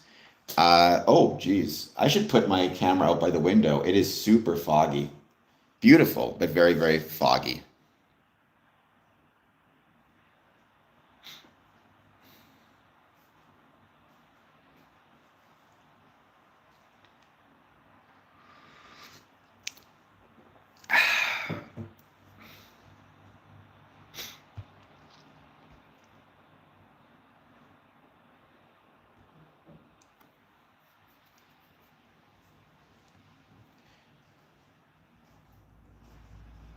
I never claimed click to be Christian or to be like a follower of Christ. Now, I'm not saying I have anything against those who are religious and those who are Christian, but I'm not one who follows Christianity or, Christian faith myself. I have great respect for those who are and those who do. So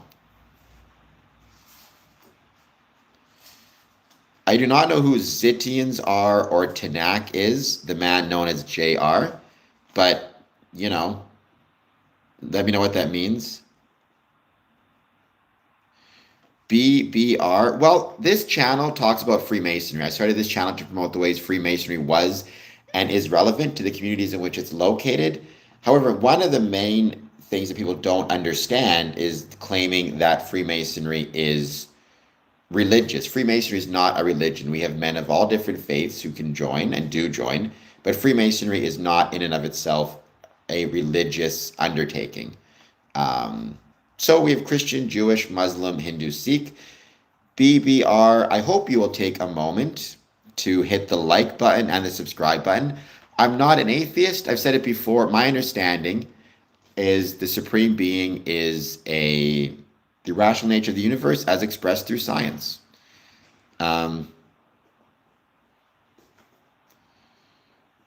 Well, so that is not something I know anything about, the man known as JR, so I can't speak on that. I'm not a theological expert, even a little bit.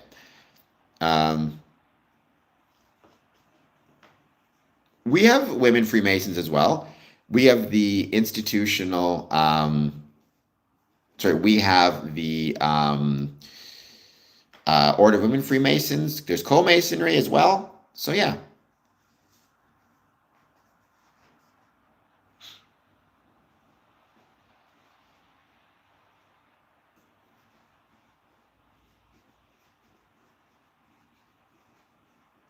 So there are orders for both men and women within Freemasonry and Eastern Star.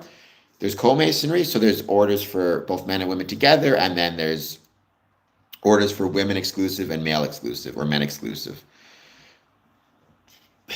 As always, please take a moment, hit that like button, hit that subscribe button, and thank you all so much for being here. Rainbow refers to a Masonic youth group for young women ages, depending where you're at, but let's say up to 21. It's a Masonic youth group for young women.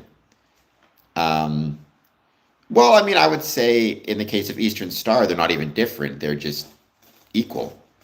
Right? Because they belong to the same organization. Other organizations, I suppose you could say equal or different, but in the same way, my Masonic Lodge, Harmony, is equal to the Masonic Lodge in Windsor, or Windsor Lodge. They're different lodges, but they're both equal. It's not segregation if you are, I mean, if you want to call it that, I guess that's fine. What I would point out is, again, even when it comes to being a Freemason, I'm segregated from, let's say, the Grand Lodge of Manitoba. They're separate entities. We recognize each other, we can meet and work with each other, but we're still separate.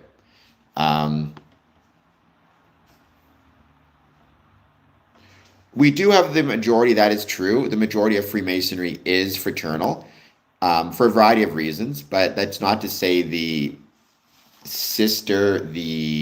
female side of it is incredibly valuable. And in some cases, the female side of Freemasonry is actually growing faster than the fraternal side. So who's to say that in maybe 50 years, we're not going to see more women Freemasons than men? I mean, it's unlikely, but it's not impossible with the way the numbers are going.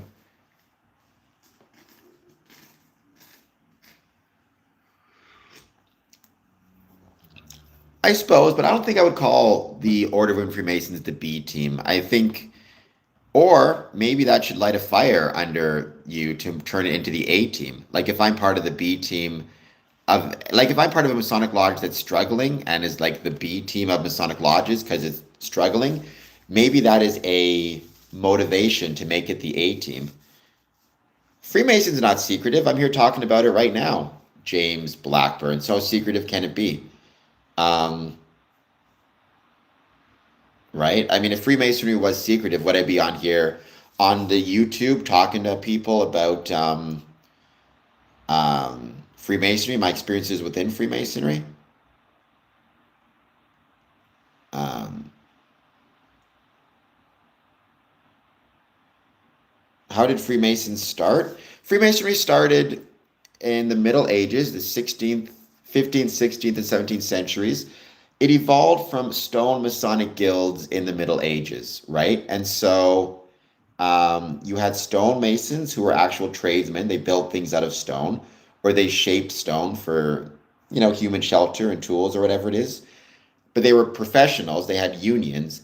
And eventually, men started joining who did not want to work with stone as a profession, but wanted instead to, um, the desire and the goal was for fellowship and a social safety net and to be part of something bigger than themselves. And so, as a consequence of that, they started with Freemasonry, or Freemasonry started. So the first Grand Lodge was formed in 1717 in London, June 24th. I've seen that sign, and it's an awesome sign in the Denver airport. I love it. I think it's great. One thing I love about that sign in the Denver airport is the fact that it has Braille on it, so it's accessible to those who have, who are blind or deaf. I think that's really cool. Or sorry, deaf. Geez, I'm an idiot. Accessible to those who are blind because it has Braille. I think that's really, really cool. And I think that it's a sign that when I always think about our Masonic lodges and buildings, do we have Braille signage up? Are we being accessible fully to people with a variety of different disabilities? Like we may have an elevator for people who cannot take stairs, but does that elevator have Braille signage for people who might be blind and need to use the elevator? So,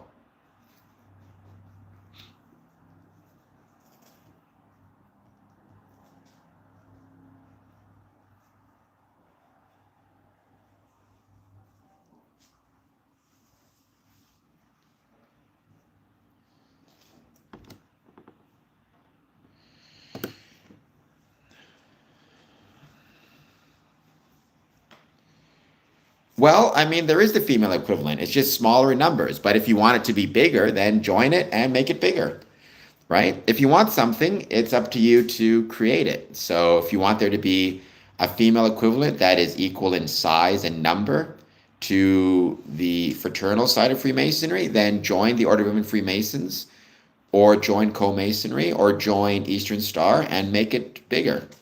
Um, well, if you want something that was started for women, I mean, I'm sure there's many sororities that have been started exclusively for women, and you're more than welcome to join one of those. I mean, you could join, let's see, sorority organizations.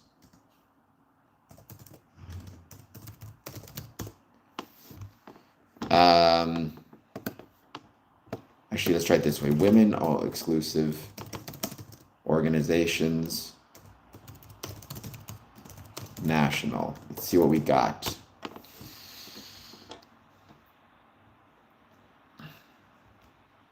You could join National Organization for Women for Advocacy, National Association of Women Business Owners, National Women's Studies Associations for Academics, Women for Women International. According to CNN, the 5 best women exclusive private members clubs are, let's see, the Grace Belgravia,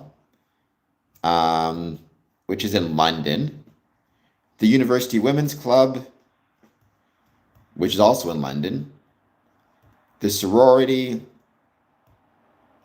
which is online. Actually, so you could join that from anywhere. The Trouble Club and Verity, which is in Toronto, Canada. So there you go.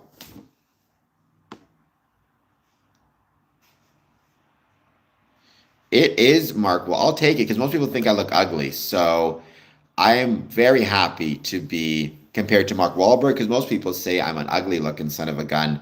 So if you think I look like Mark Wahlberg, I don't know, that might be an insult to Mark Wahlberg, but I'll take it as a compliment. Um, okay, well, if it's not the same, it's not the same. Unfortunately, BBR, I don't think there's much I can do to help you. You're kind of on your own. I guess what I'd say is I would think those organizations would constitute women's exclusive clubs you could join, or you could join something within Freemasonry, or you could start your own organization, and you're welcome to do so as well. Um, will a Mason judge set free a Mason criminal? Will a Mason police let go a Mason speeder? They shouldn't. Um, right in England, for example, they are trying their best to make sure conflicts of interest like that don't exist by requiring, with the Metropolitan Police, um, Freemasons to register or disclose their affiliation with Freemasonry when they join the force to their superior officers. You should, as a Freemason, remember that you're a citizen first, you're a professional first. So if you find out a Mason is committing a crime, you should treat them no different than any other Mason. If you're a judge, same thing. I would say, though, it's not just about the actions you take, it's about the appearance to the public.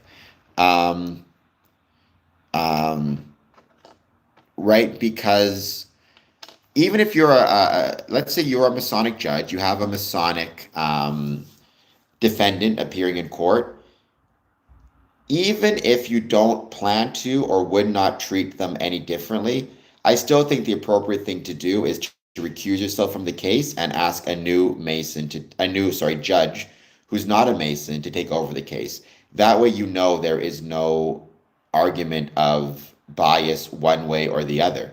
Because it's just as much of a risk that people may think you went harder on the defendant than you would have otherwise because he's a Freemason and you were so concerned about what's the word I'm looking for, right? You were concerned about the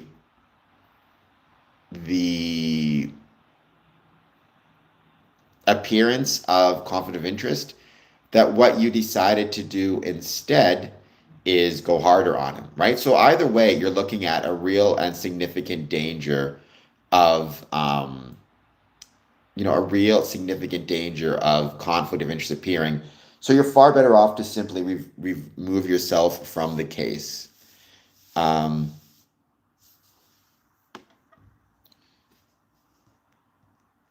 are there certain qualifications that make you respect a fellow Mason more than you might respect? I mean, I don't know if respect is the right term. I would feel closer to if there are two strangers and one of whom is a Mason and one of whom isn't, and I learn one of whom the strangers is a Mason, I would feel closer to that person because obviously he's been through some similar things to me. And so as a consequence of that, I can say, like, I know what this person's been through, we have a connection. In the same way, I used to be involved in play sports. If I meet somebody else who played the same sport as me, even if they're a stranger, I'll feel somewhat more connected to him than I would the other person. I wouldn't respect them more, but I would feel closer to them. Um, Good afternoon, Michael Moore. Thank you for being here. I don't think Donald Trump is loved by everyone. I mean, don't love Donald Trump, so I guess you can take that for whatever it's worth. Well, I mean, the reason that there's two ways to connect people, right? Through shared experiences or shared knowledge. Um, Freemasonry, Masonic rituals allow for the connection of individuals through both of those things. That's why we have our Masonic rituals to develop shared experiences and strengthen the bonds of brotherhood. It's one of the greatest strengths of Freemasonry, I think, is the fact that we have those connections. Um, But again, I mean, people can develop connections in a variety of ways. You get the same feeling, I think, through sports, through being in the military. Um, no lodges do not have morgues in the basement. Having said that, I mean, it wouldn't shock me if there was some type of Masonic lodge that was in an old school hospital that had a morgue in it or something, but I've never heard of that. There'd be no use for it because we don't need morgues, but because we're not killing people or storing bodies, just for the record, despite what conspiracy theories will say. But there you go.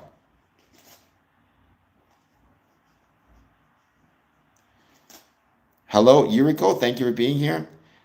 I don't know if I would say Freemasonry is hated by a lot. I would be very hesitant about that term a lot. That's an imprecise term. I think Freemasonry is hated by some and liked by others and loved by others.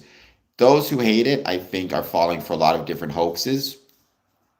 Some historical, some modern, as well as getting bad information from social media, as well as looking for, um, and hoping for, like, they're trying to make themselves feel better. Because if you are leading a difficult life or not a good life or have mental problems, one of the easiest ways to ignore your mental problems is to invent a boogeyman against whom you can push against or fight against.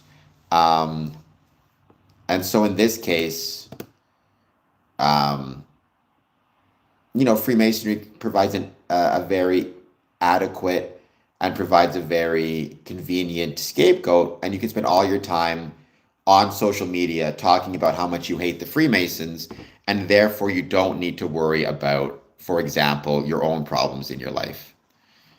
In my oh so humble opinion.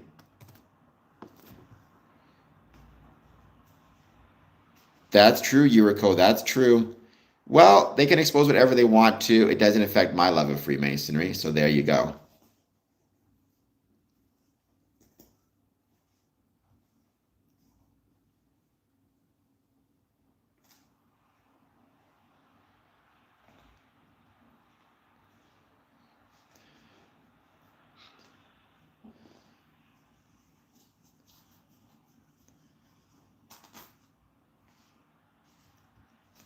They have done nothing in the past to be disliked. It has been conspiracy theories. So there you go. Um, People keep asking me the same question over and over again about the black and white floor tiles. I don't know why people find them so interesting. The value of the black and white, or the meaning, is duality, good and evil, reminding us we're always on the path between the two and how we need to focus and try to remember we're always at risk of moving towards one or the other. And we need to focus as much as we can on being on the positive. Um, yeah, but it's so much work to grow my hair out. It's a pain in the butt. So I always keep it short just because I'm very lazy, right? Um, and so because I'm so lazy, I like to keep my hair short.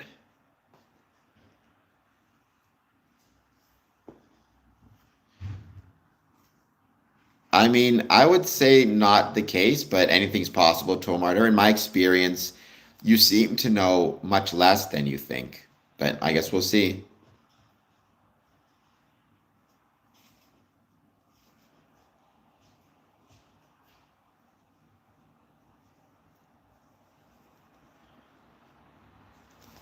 I love Texas. Texas is one of the greatest, places I've ever visited. Great food, incredible, incredible food. I loved it, and I love the people. I love the Masons. There's some incredible Masons within Texas as well. So yeah, welcome from Texas. I have no idea who that is. My boss is a Freemason's dad was one for 40 plus years. Okay.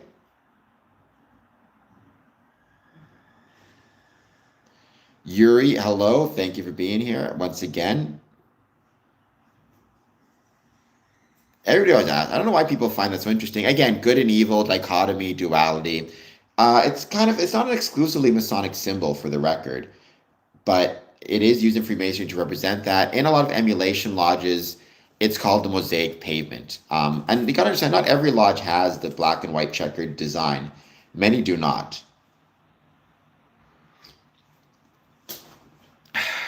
I have no idea what a degree sounding board is.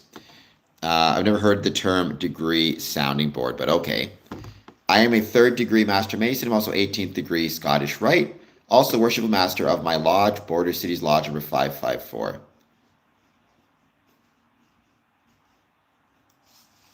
Um, Thank you for the gift. What is the main? So there is no single main. And okay, so most Masonic lodges are not Luciferian. You're wrong about that.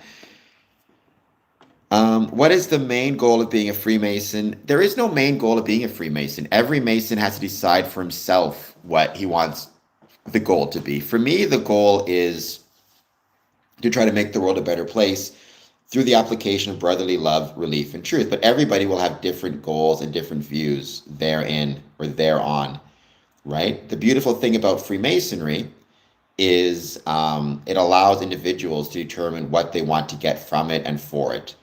Um, right? And that's a really beautiful thing about Freemasonry. There are no religious requirements. You can be of almost any faith, or really any faith, I suppose.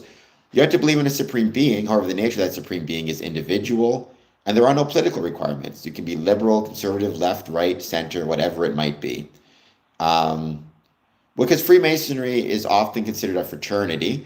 I'd also point out that the Order of Women Freemasons, they still actually call themselves brothers, as in brotherhood of man or brotherhood of mankind.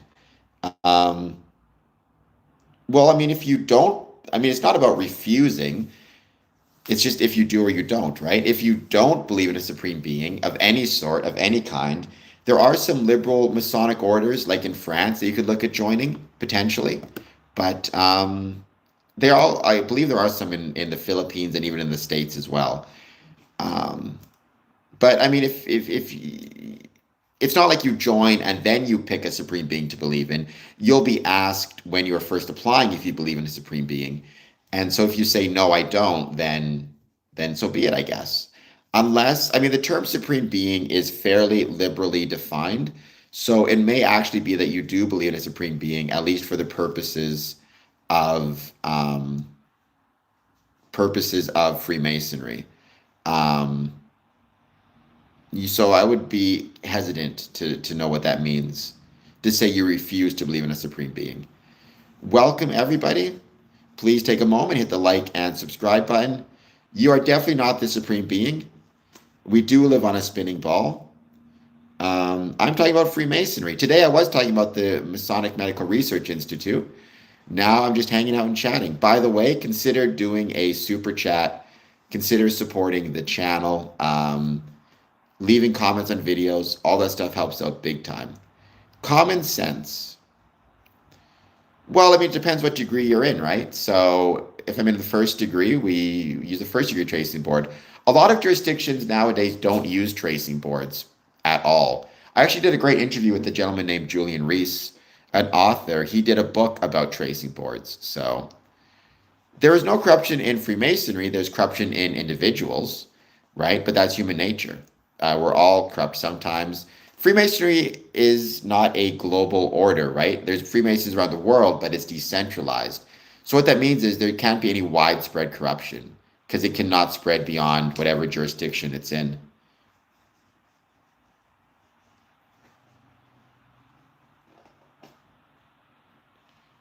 Okay, Tomarter. Freemason should trust I mean, I don't know what that means. Freemason welcomes men of all different faiths and backgrounds, Jewish, Christian, Muslim, Hindu, Sikh, whatever it might be. Good evening from the United Kingdom. Good afternoon from Canada. Thank you for being here, Jesse. I hope you're doing well. I hope you're having an excellent day. Thank you for joining. I wouldn't use the term sect. Sect to me has too many religious connotations. There's different bodies and organizations.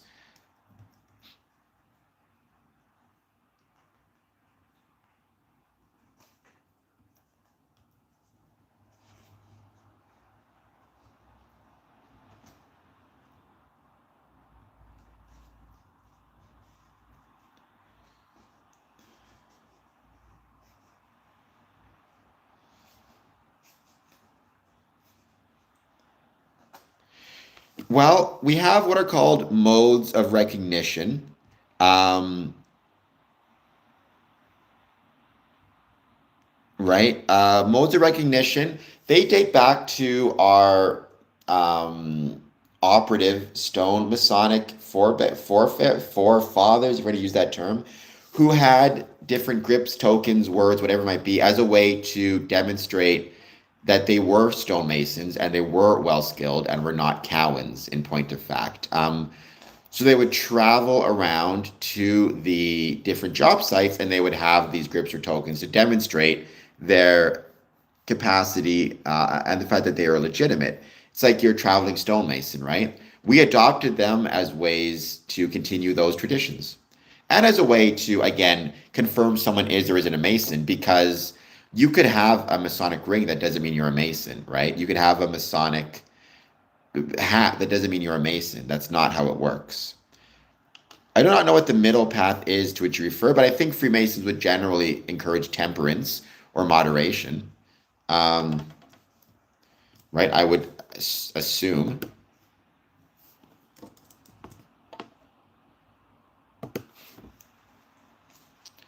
We have private ways of recognition. We are not infiltrating any organizations, political or otherwise. That's not the goal of Freemasonry. Objectivity and truth. I mean, I think Freemasons would always say that they support objectivity and truth, though some Masons may have different ideas of what is an objective truth than others. I don't even know what you're talking about, Tanner. I've been a Mason for 20 years. I've never seen any examples of Masons, quote unquote, Jewish people recruiting from this. I don't even know what that means. I don't think Jewish people recruit. I think if you want to convert to Judaism, many people do, but it seems very silly to me what you're saying. I've never seen that or have any indication that's the case.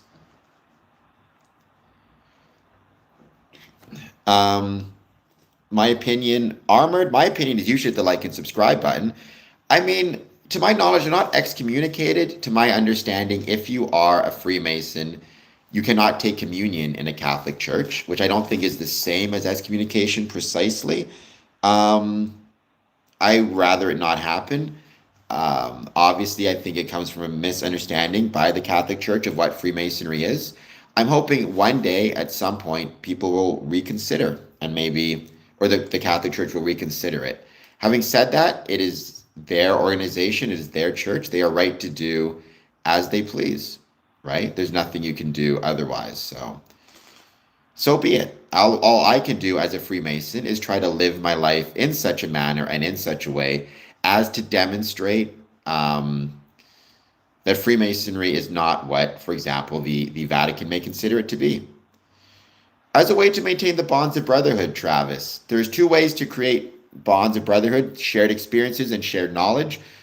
Private information, or secrets if you prefer, is a way to ensure that. Why have a secret family recipe? Um, because that, aside from the fact that there is no single ceremony, but there are multiple ceremonies in multiple jurisdictions, it'd be very hard to reveal them all. It would be a spoiler for those who are joining. It would provide false information to others because they might see one Masonic ritual in Tennessee, which is completely different than a Masonic ritual in Ontario. And on top of all of that, it would limit the bonds of brotherhood because now we no longer have the shared experiences or knowledge through which we as Freemasons can relate to one another. Why not just release every single family recipe to the public? Um, no, if it happens, it happens, user. Um, well, it's not about deserving or not deserving. I mean, that's like saying, do you deserve to know your family's secret recipe? Or do you deserve to know another family's family recipe?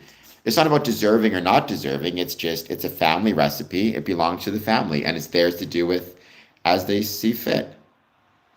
No, there's no sacrifices of anyone in Freemasonry.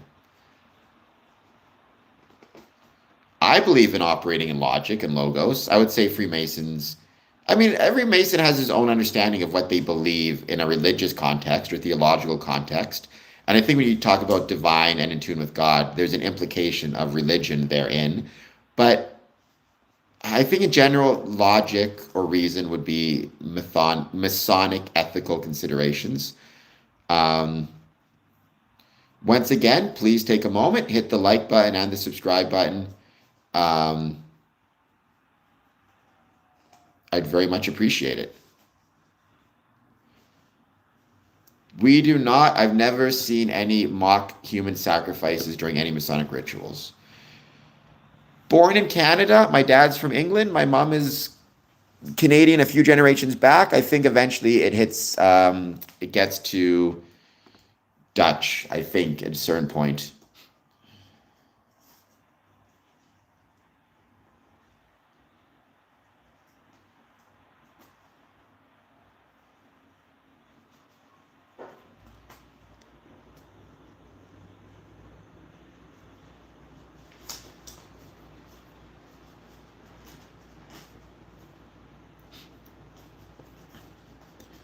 I mean, no one is allowed to lie. I don't know. We're not told to lie. And I don't know what that means, Travis. Like, are we allowed to lie? Like, no, Freemasons shouldn't be lying. We should be good men and honorable. I mean, to be a good man and honorable, you can't be running around lying. So we're not told to lie. We're not allowed to lie. I mean, I've never heard anybody within Freemasonry say, like, you are allowed to lie. I think it's just understood you shouldn't lie. If we're telling people to be good and honorable, lying would be opposite to that, right?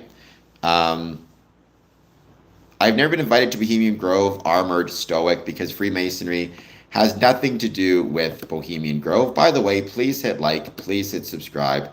I would very much appreciate it. I think I know what was going on. I'm not going to say what happens in a Masonic ritual, but I'm pretty sure, if nothing else, I'm pretty sure the police would be knocking on our doors if we were sacrificing people. Um,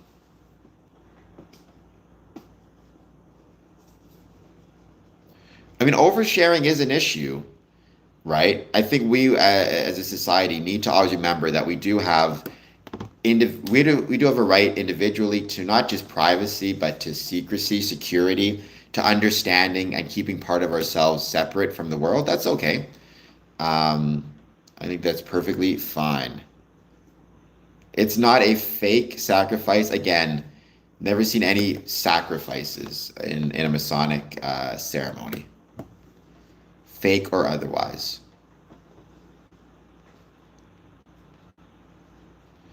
John 3:16. So for God so loved the world, he gave his only begotten Son, so that all who believe in him may have everlasting life. I think I'm getting that correct. I might be messing up a little bit. Um,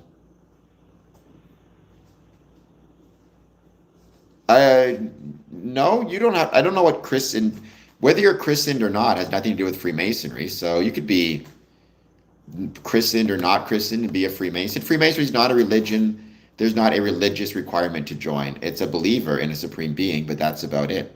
Austin 3:16 says, "I just whooped your butt." We'll say that to keep YouTube happy. Um,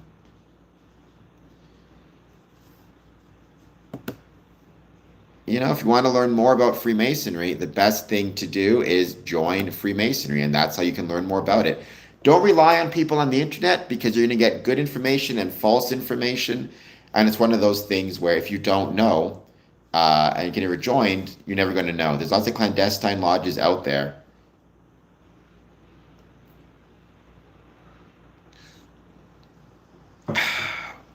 Armored, I've never been to Bohemian Grove. I can't speak to what happens there, but I highly doubt they're sacrificing people at Bohemian Grove.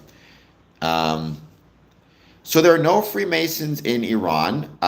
Freemasonry was outlawed in Iran in 1979.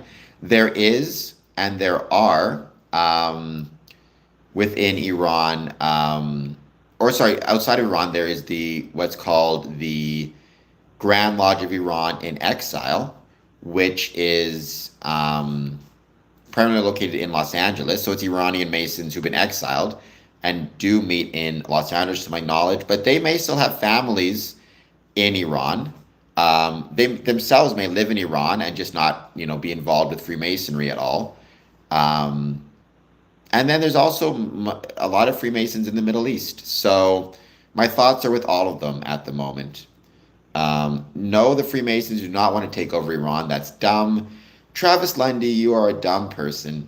You're kind of getting on my nerves a little bit. Freemasonry is not political. It's not trying to take over any countries.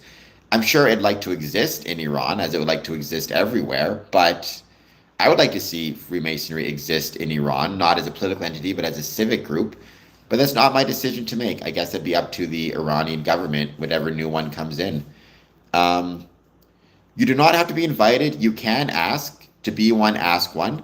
Approach the Masonic Lodge, express an interest in joining, and you go from there.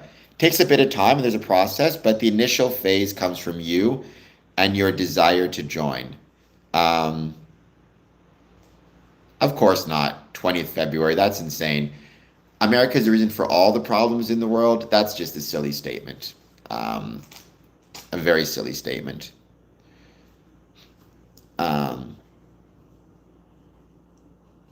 I mean, they do the same thing as any other tier of Masons. So I'm not a fan of that term.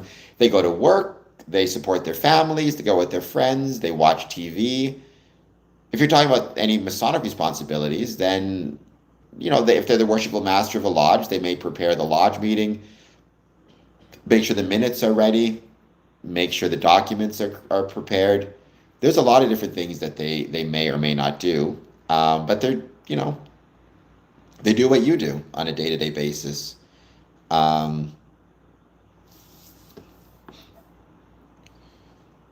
I mean, I don't know what you mean by who is their boss. Freemasonry, I mean, the person responsible for Freemasonry in a jurisdiction will be called the Grand Master. Freemasonry is decentralized. There is no single governing body that controls Freemasonry within the world, right? So the Grand Master of the Grand Lodge of Ontario, or the Grand Master of the Grand Lodge of Canada in Ontario, it is not, he has no boss, but he is responsible for Freemasonry in Ontario exclusively, nowhere else. The Grand Master of the Grand Lodge in Manitoba, same thing. He's responsible for Freemasonry in Manitoba, nowhere else. Laugh until you're dead. I have no idea. Hit the like button and the subscribe button. You got to be patient if you're going to be on YouTube. Unfortunately, I've grown used to dealing with some interesting, foolish people. Well, I'm a Freemason. I'm here revealing my identity, so there you go. Some Freemasons may want to, some may not. People have the right to say whether they are or are not Freemasons, or reveal whether they are or are not Freemasons. Many do, though. There's a ton of Masonic podcasts out there, so yeah.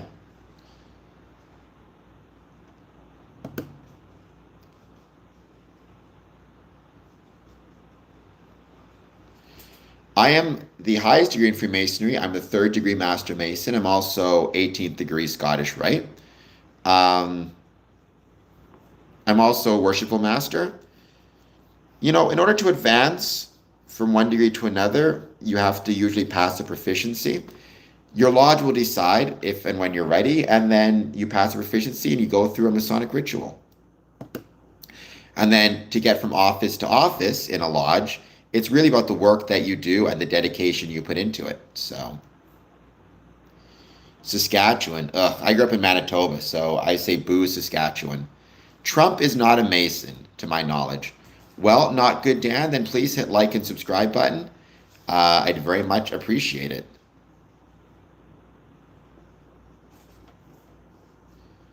All right. This guy's getting annoying.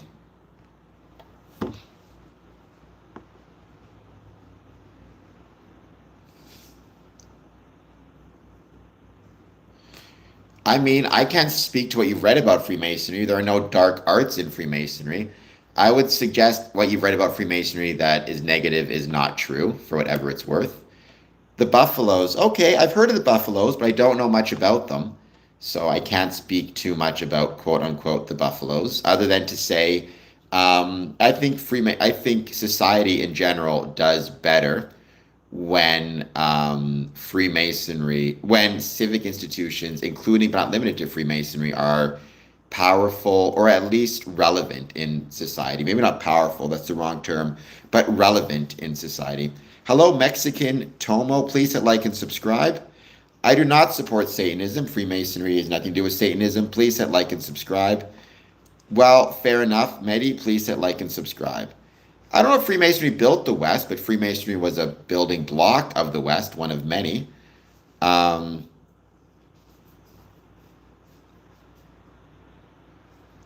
mean, I don't know what that means, Zebu, so I can't speak to that, but I've never heard. I think Freemasons would probably say they're trying to bring order from chaos, I suppose.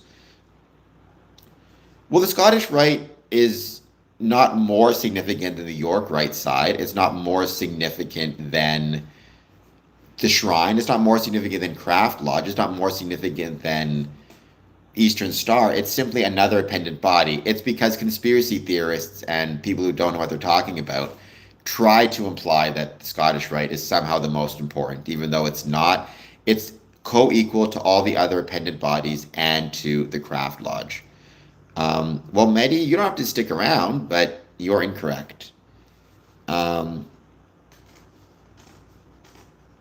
there is no basis of worship. Freemasonry is not a religion. There is no worship of Freemasonry. There's no worship in Freemasonry. Freemasonry is not a religion. If you want to worship something, go to your priest, go to your rabbi, go to your imam, go to your elder, whatever it might be. Mehdi, you seem to speak a lot of nonsense, which is fine. You're welcome to speak nonsense, but it's probably not making your life any better. No, Freemasonry does not worship the self, nor does it worship Satan. Freemasonry is not about worship because it's not a religion. Um,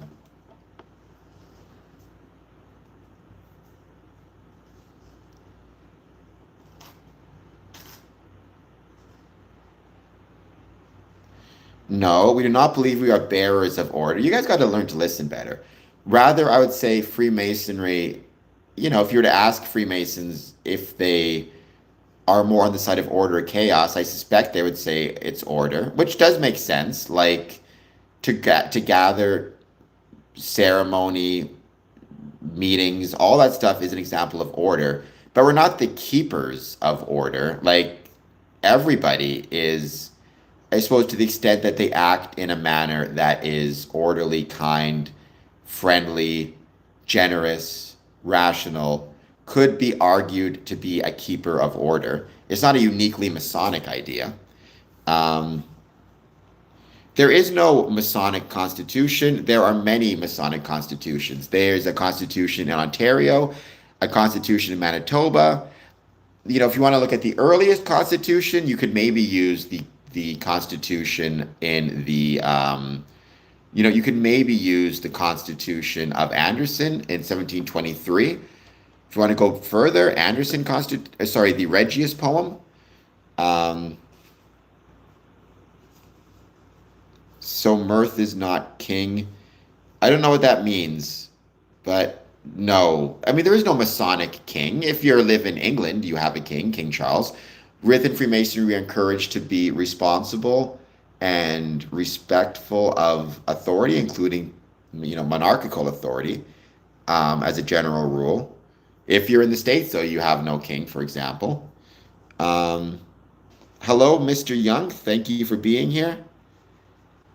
It is not demonic.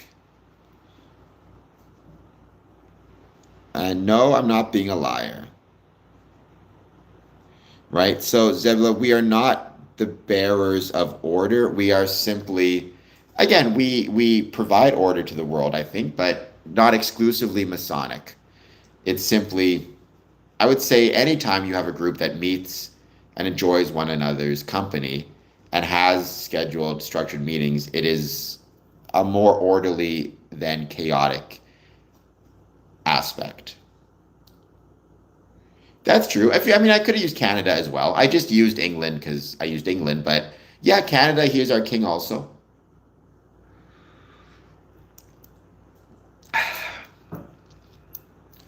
The Shriners are a Masonic body, right? They're a Masonic body within Freemasonry.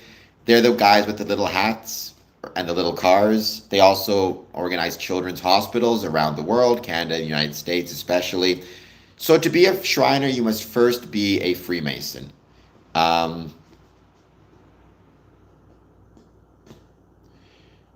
Through a spiritual lens, I'm not a fan of thinking of Freemasonry in a spiritual context. But so again, any action that you take which provides order to the world and pushes against entropy, if you want to look at it through a spiritual lens, you can. But so for example, playing sports is presenting some order into a chaotic world. So I'm not a fan of the spiritual aspect of it per se, thinking about it in those terms. But if anything, you could maybe think about it as a bulwark against entropy. Yes, I am Kane. Thank you for being here. Please hit like and subscribe. Ronnie rocks. I'd appreciate it very much. So Freemasons have, to be a Freemason, you must believe in a supreme being. The nature of that supreme being is completely up to you. So when a Freemason acknowledges God, they may be acknowledging, you know, Allah, Jesus, Yahweh, I think is the term, if I'm not mistaken. Hindu, Sikh gods, nature, creators. There is no single Masonic God because Freemasonry is not a religion, right? Nor is it Baphomet. Freemasonry has no gods, Baphomet or otherwise. Please take a moment, hit that like and subscribe button. I would greatly appreciate it. It's wonderful to see us getting so close to, so close to 3,660 subscribers and growing the channel every day. It is much obliged. So yeah, leave likes, leave comments on videos. So Freemasons are not, I don't consider us to be descendants of the Templars. In 1737, a Mason made a speech in which his Chevalier Andrew Raymond out of France, in which he claimed that Freemasons evolved from the Crusaders, but I don't believe we did. I think it's an apocryphal story that did add a great deal to Freemasonry, but in an apocryphal sense exclusively. Freemasonry does not have gods, and Masons were not there before the Templars. The Templars started in the 1100s, finished 1308 with the Friday the 13th massacre, if you want to call it that. Freemasonry started about 400 years later, something like that. Hiram Abiff is an important figure in Freemasonry. However, he was not himself a Freemason. He was a stonemason, you could argue, but not a Freemason. It is still a thing, and it's a wonderful thing, and it's a wonderful part of Freemasonry, but it's not connected, or there's no direct lineage from the Knights Templar, who was the military order during the Crusades that guided pilgrims to the Holy Land, versus the Knights Templar of 2026 within Freemasonry.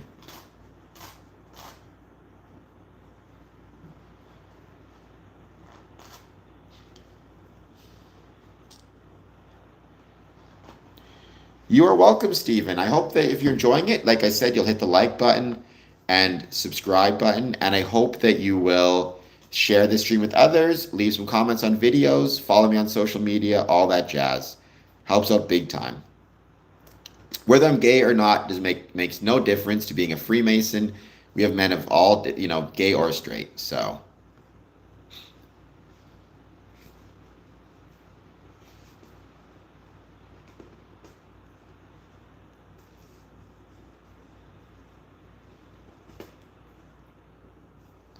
Sorry, no plans for world domination. Freemasonry is not interested in dominating the world.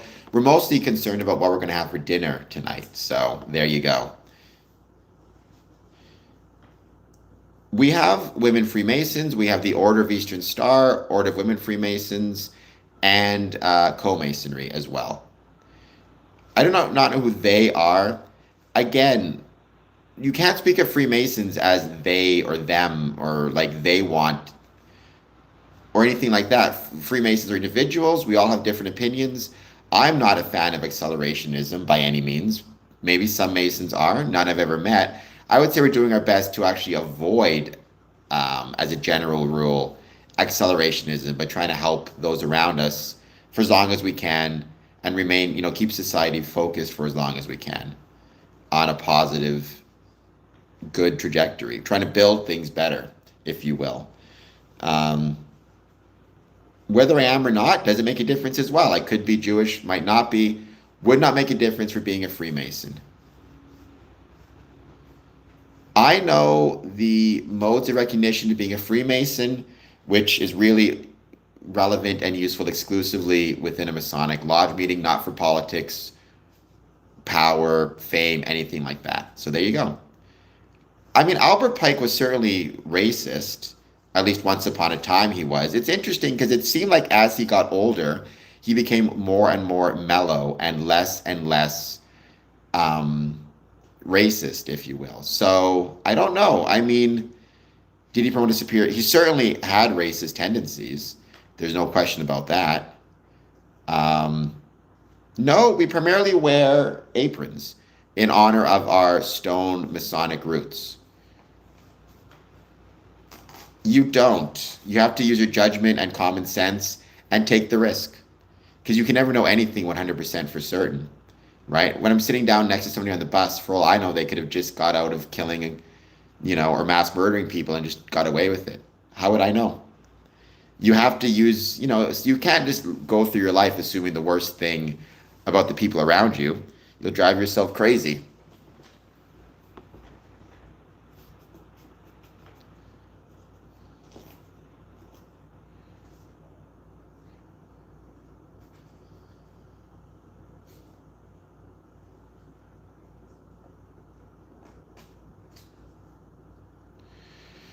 Not as much as I'd like to, BC. So maybe I'll get a chance to learn more pretty soon. But yeah, St. Mary's, I think it would be. It would either be St. Mary's or Rose Chapel. I forget which. I don't know. I mean, Joseph Brandt is one I could think of for sure.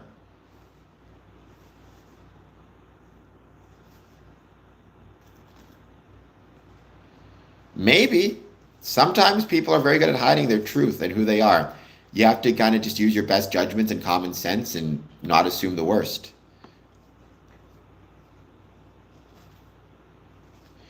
That, to my understanding, those are scams, those are forgeries, those are not real, at least to my knowledge.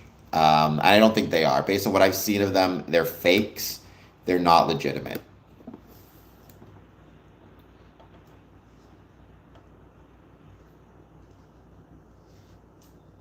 Hello, Clay Wells Springs of Water. Please hit like, please hit subscribe. I would greatly appreciate it. I hope you're doing well. Consider doing a super chat for the channel also if you can. Which elephants? I think elephants are awesome. I think animals in general are awesome. As a general rule, I would say I prefer animals to people if I had to pick, to be honest. Um,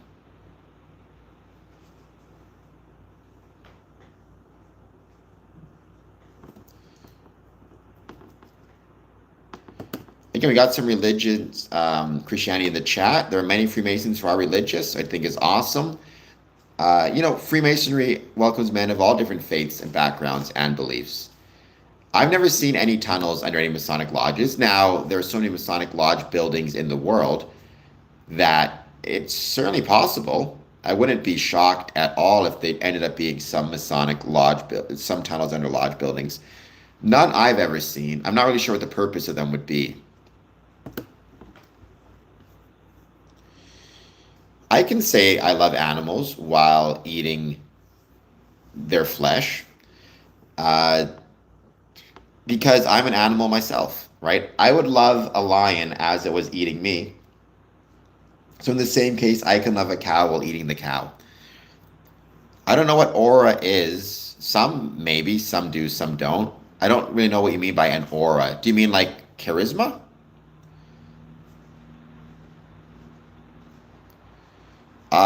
I've never heard of that. I've never seen that. I think that's baloney. I mean, again, anything's possible, and I could be wrong, but Freemasonry does not worship Baphomet, so I would call baloney. Well, I would say you would be insane for doing that. Um, and I would say you would not understand what love is if you killed and ate your daughter, but there's a difference between the way humans interact with one another and the way we interact with animals. Having said that, what I would say is it sounds to me like you're a vegetarian or a vegan, which is awesome. More power to you. I've argued in the past that one thing we need to do in Freemasonry is always make sure that as a junior warden, when it comes to the food, we are taking the time to make sure that our Masonic brethren, their dietary restrictions are being dealt with, whether it be vegetarian, vegan, religious um, restrictions, like can't eat pork, for example, or like health allergies, right? We don't want to be serving nuts if somebody is allergic to nuts and could die by, just touching them, let alone eating them. So we need to always be keeping in mind the religious health preferences when it comes to food of our brethren and make sure that we are acting in such a way that we're not We're not ignoring them. The worst thing that can happen is somebody comes to a lodge, they're vegetarian, they're vegan, they're Muslim, whatever it is, and all there is to eat is, pork products. And then they don't get fed. Good for you, we watched. More power to you.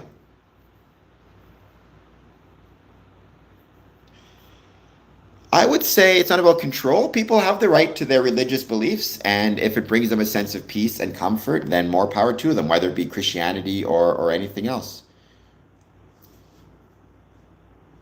I've never heard of this mark of the left hand, so I don't know what you're talking about. Erica, welcome. Thank you for being back once again. As always, please take a moment. If you're just joining us, hit that like button, hit that subscribe button. Thank you for being here. I hope you all are having a great day, doing very well. I do not know what the movie is to which you refer, but we've never seen any sacrifices of anything, babies or adults, in Freemasonry. Do Freemasons help cover the cost? I've seen that in the past, so it can happen. Freemasons also have a funeral service for departed brethren. Now, the funeral service, the thing about it, and you need to keep in mind, is it's not just a funeral service where it's us saying goodbye to our brother. That was a fart, I'm very sorry. But also, it's a funeral service as a way for us to say thank you to the family. One thing that death and seeing somebody die reminds you of is that old expression, there is no tomorrow. Every hour that a Mason spends with us is an hour he cannot spend with his family. It's an hour he cannot spend with friends. It's an hour he can't spend with his kids. And so by us going to his funeral service and providing a ceremony for him and his family, it's a way for us to remind him, to say to the family that's present, thank you for allowing your husband, your father, your actual brother, like blood brother, your friend, thank you for allowing him to spend some of his limited time away from you and with the lodge. So, armored, there's a lot of different reasons, historical reasons, but I think the reason that the conspiracies spread is because people are struggling in life, and when you're struggling, conspiracies can provide a distraction as well as the illusion of doing something, right? If you're struggling financially, emotionally, mentally, with substance use, with anger issues, whatever it is, if you're struggling with those things in life and you do not, and you are too afraid to deal with them, conspiracy theorism online is a really great way to push against, to ignore the problems in your own life and instead decide you're going to focus on the Freemasons, right? It's codependency with conspiracy theories. Have you ever seen the movie called Bug, B-U-G? That's a great example of that. I mean, some of them do, some of them don't, Pastor. I know many. I think, again, the reputation, it's among people who are just struggling in their lives with a variety of reasons and are looking for an excuse to explain that struggle.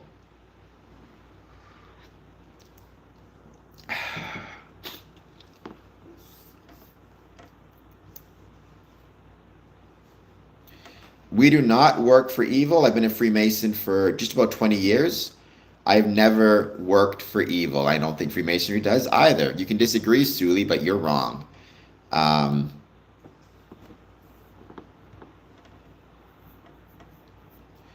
love the Dallas Cowboys. Please hit like and subscribe.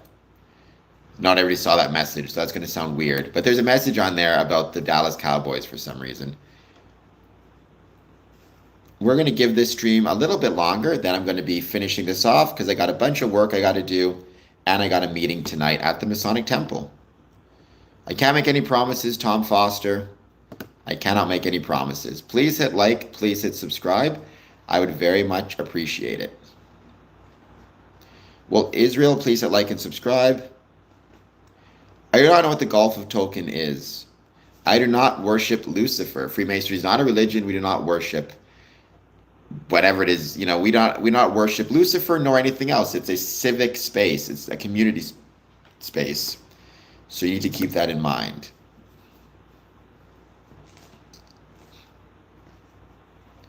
We're going to be ending this stream shortly, but let's give it a bit more time. Sure. I mean, so long as you're doing it legally. I mean, if you're committing crimes while joining Freemasonry, that's an issue. But if you own a bar and sell, I don't see why not. Like, what would be the issue? It's legal business. Freemasonry is not a morality kind of, it's not policing morality of doing things that are legal within your country. So, in many ways, being a bar owner, you're probably in some ways a social worker and a therapist as well. I think a lot of bar owners can kind of fall into those categories.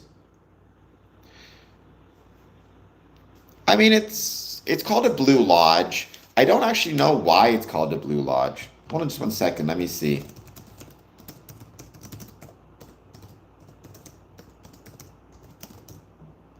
See if I know the answer to that.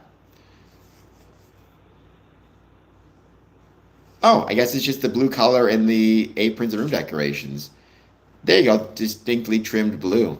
Why they're chosen blue, I do not know. Oh, some interpretations suggest the color represents the sky, right? Reflecting the idea that a Mason's charity should be as expansive as the sky. I've never heard any reason as to why it's called Blue Lodge. In my building, we have a blue carpet, and so it's always called the Blue Room. But the idea of the expansiveness as the sky would make sense to me. Freemasons do love pizza. At least every Freemason I've met likes pizza. No specific toppings endorsements. I'll give you mine, pepperoni and roasted red peppers. So there you go. Pepperoni and roasted red peppers.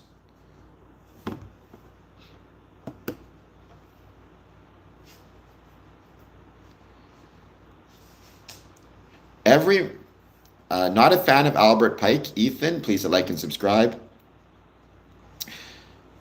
So morality isn't the goal. What is? Every Mason has to decide for himself what the goal of Freemasonry is. I can tell you, for me, the goal is to try to create a better world through the application of brotherly love, relief, and truth. But that's my goal. That's not every Mason's goal.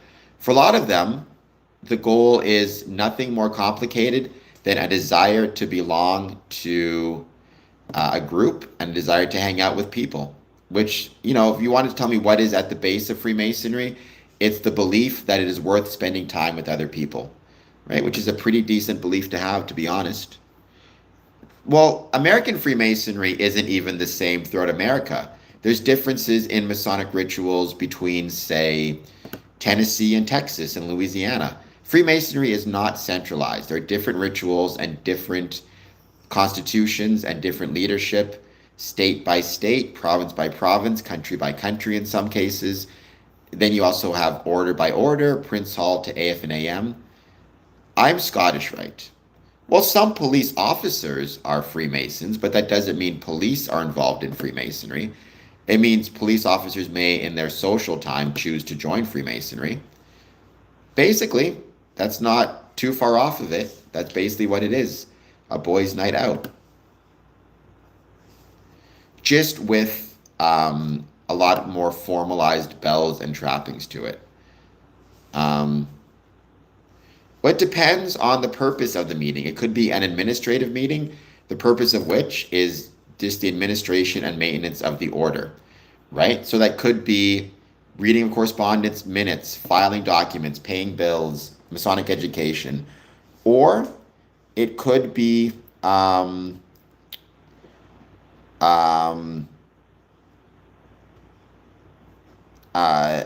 ritual meeting in which the purpose is bringing in new candidates to and through the degrees. Some, I'm sure, are. I've never met any police administrators who are Freemasons. BC, you've been looking up too much stuff online.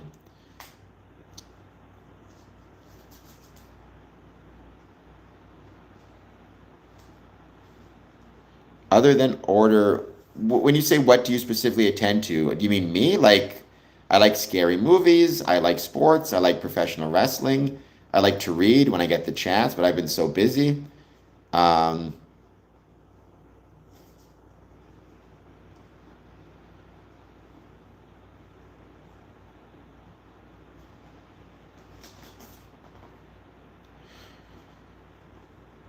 So no, Freemasonry does not cover up individuals that commit wrong deeds. If you're being a good Freemason and you find out an individual at any level is doing something wrong, you should inform the police immediately.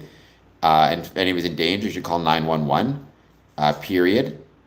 What do I think evil is? I think evil is weakness. I think evil is weakness masquerading as something else, anger, violence, whatever it might be. I think ultimately evil is people being weak.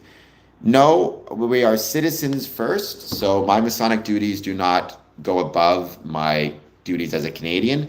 They may, in many cases, augment or support those duties, but they are not more. No, we do not have bunkers. John Cena. I actually got this tattoo. It says the next one in honor of John Cena because he would always say when people would ask him, what is your favorite match? He would always say the next one. So I always really like that. We're going to give it a bit more time before ending this stream. Well, I think there's cliques within every group, but there's no specific strong beliefs. I mean, Freemasonry, if you're a Freemason, you're a Freemason, right? Your beliefs will be related to, I mean, there's Masonic beliefs like value of charity, value of temperance, value of tolerance, but then your religious beliefs will be whatever those are outside of the craft, and your political beliefs will be whatever those are outside of the craft as well.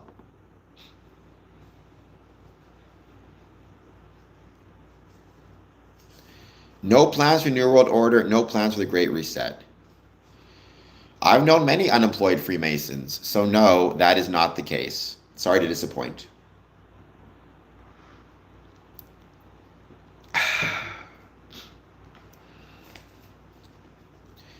I mean, I liked John Cena's exit or retirement tour. I mean, I'm very impressed by John Cena over like it's tough, right? How do you meet expectations for something as massive as John Cena's retirement tour? I think he did a great job. So I think WWE did a great job.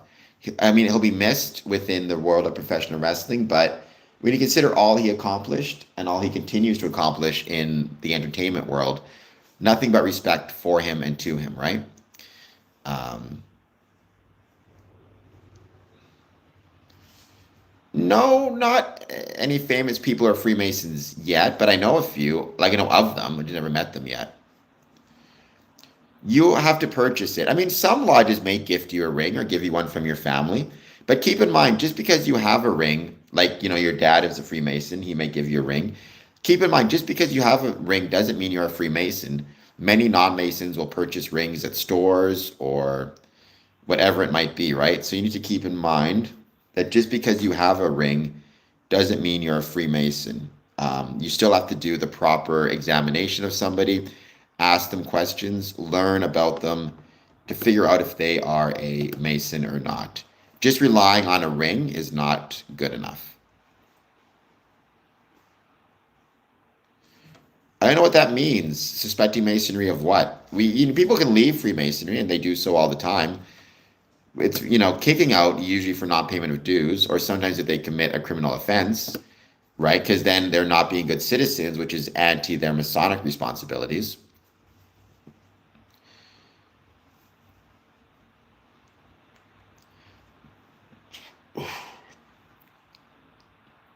Once again, thank you to everybody who's been here. Please take a moment, hit that like and subscribe button. Freemasons do not worship things. I keep saying that. Freemasonry is not a religion. We don't worship things, right? That's not what it's about. We're a civic group. Saying to Freemasons worship the pentagram would be like saying to plumbers worship something. Like, no, one's a profession, one's a community group. Neither are religions, neither worship. Hello, Northampton, England. Welcome. Thank you for being here. Um, I mean, I don't know what that means. I'm adamant about being a Freemason because I love being a Freemason and I love talking about it, right? And so why shouldn't I do both? Um,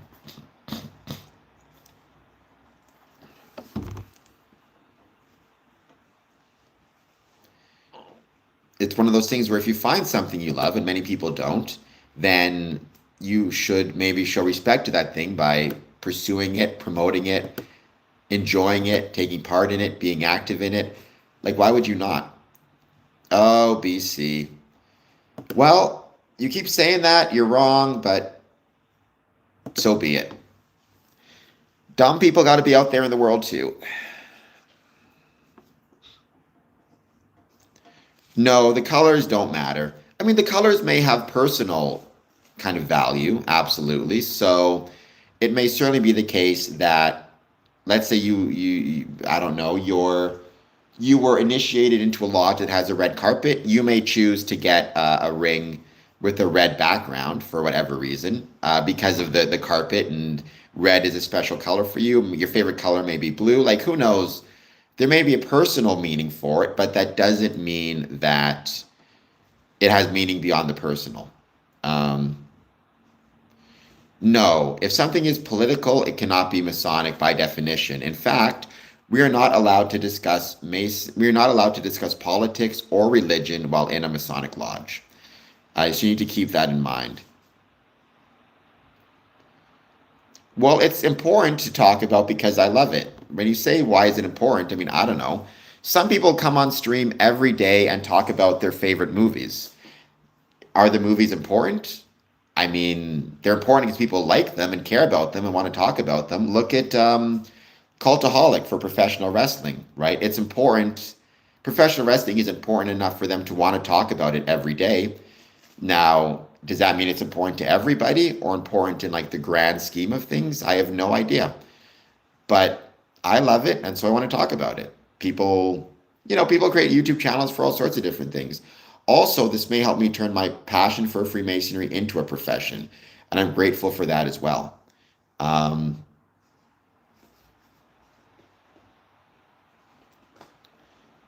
some people talk about Marvel every single day, right? Marvel comics and Marvel movies. Iron Man 2 is simply one aspect of a bigger thing. Now, it would be hard for me to come on every day and, for example, talk about entered apprentice degrees, right? Because entered apprentice is one part of a larger thing called Freemasonry. Freemasonry, it's a big enough organization with enough history that there are things I can discuss every day, or I can answer questions about it every day because people are interested in it, right? Like on this stream thus far, we have had, let's see, 861, 862 people tune into this stream. We've had 3,150 people check out my channel over the last 2 days. So clearly other people find it interesting. Do Masonic lodges go on field trips? Yes, Masonic lodges can organize trips. I've organized trips for my Masonic lodges in the past. They just have to be interested in it, right? And want to do it and want to be willing to organize it and put in the time and effort. Because that's one of the biggest challenges of it as well, putting in the time and effort to organize a trip. Because people are busy, right? Freemasonry is an adult organization, which means you're dealing with people who have work responsibilities, family responsibilities. They may not have the ability to take off for a weekend for a trip, but I've organized 4 or 5 Masonic trips to cabins, to other lodges. I know that in the summer of 2026, a lodge is organizing a fishing trip. So yeah, a lot of them do organize special events and trips. And it's a great way to grow within the craft. If you want to grow within Freemasonry, a really valuable way to do so is to travel as much as you can and as often as you can.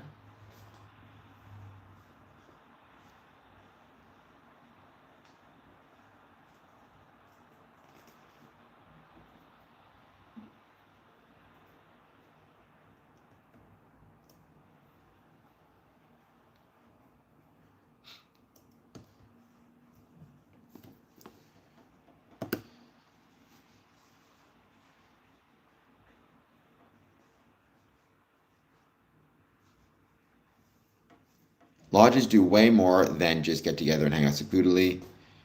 Well, I mean, I don't know what a frat party is. We have like banquets, celebrations, special events. Sure, we do that stuff as well.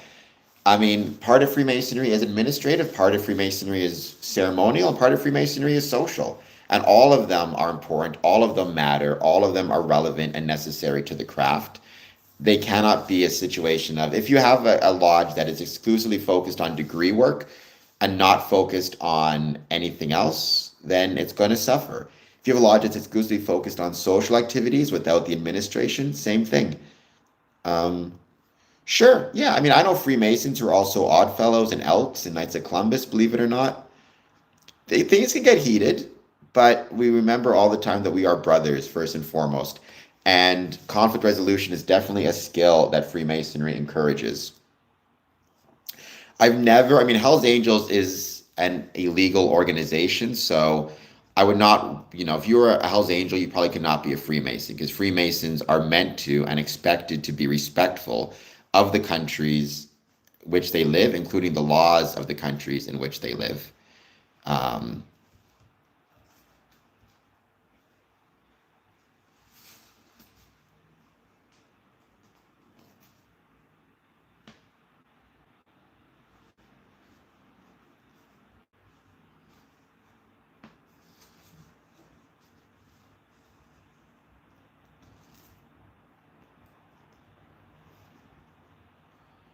Well, there's an ethical expectation, certainly. I mean, you can call it moral if you want. Some Masons would. I prefer ethical.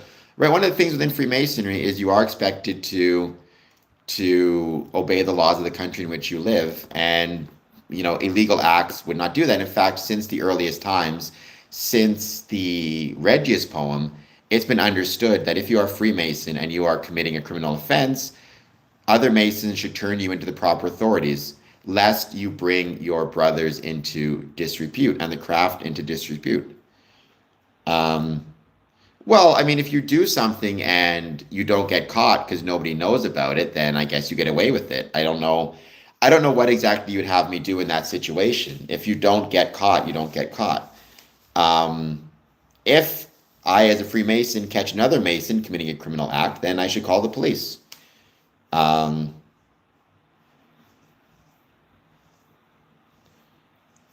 Well, I mean, the Hells Angels, I guess they're not technically an illegal group, but they're engaged in illegal activities, at least to my knowledge, unless they've changed. I mean, I would say even if we get to a point where we're not driving because all cars are automated or there's public transit options, that's still travel. And by the way, travel in a Masonic context doesn't simply mean traveling from, let's say, one city to another. Going to a Masonic lodge that meets on a different night of the week than you, but is still in your town, is a type of Masonic travel. Um, Okay, well then maybe I misunderstand what Hell's Angels are, but to my knowledge, they're out there committing illegal acts, if nothing else, um, because they're committing a crime. And I'm a citizen of the country first, and also I recognize that if they are committing crimes, they are going to bring the entire organization to disrepute. Yes, immigrants can be Freemasons. I mean, I don't see why not. Freemasonry is tolerant to people of all different ethnicities, backgrounds, immigrants, like different languages, different ethnicities, different religions, different politics. Some places have a requirement that you have to live in a country for or live in an area for at least a year before you can join that area's Masonic lodge. Some do, some don't. Um, okay, well, that's a dumb statement, but all right.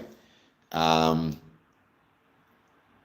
I do not know what I do not know what PCR DNA is. Well, you're here, so you must care. I mean, I'm confronted by conspiracy theorists on this stream every day. You kind of get used to it. I mean, I've never been confronted by a conspiracy theorist in like outside of YouTube. I'm sure it'll happen. I just think the best way to deal with it is to kind of laugh it off. Unfortunately, there's a lot of stupid people out there, and there's not a lot you can do about it. All I can do is try to act in the world in a manner that is respectful and kind, or at least rational and responsible. That doesn't mean I take a bunch of nonsense. So if somebody, like I do it on these streams, if somebody says something stupid or foolish or dumb, I'm going to call out they're being stupid or foolish or dumb, right? Because it does no help at all to when somebody's being purposely trolling or purposefully obtuse about Freemasonry, kind of entertaining it does not do help for anybody, including does not help Freemasonry. But I can live my day-to-day life in such a manner that casts as much as possible a positive view of Freemasonry, and that's the best you can do. No, you visit and participate in other lodges. That is the most important thing with campfire within Freemasonry. The ability to visit other lodges is absolutely vital. It is a thing that will improve one's Masonic journey immensely.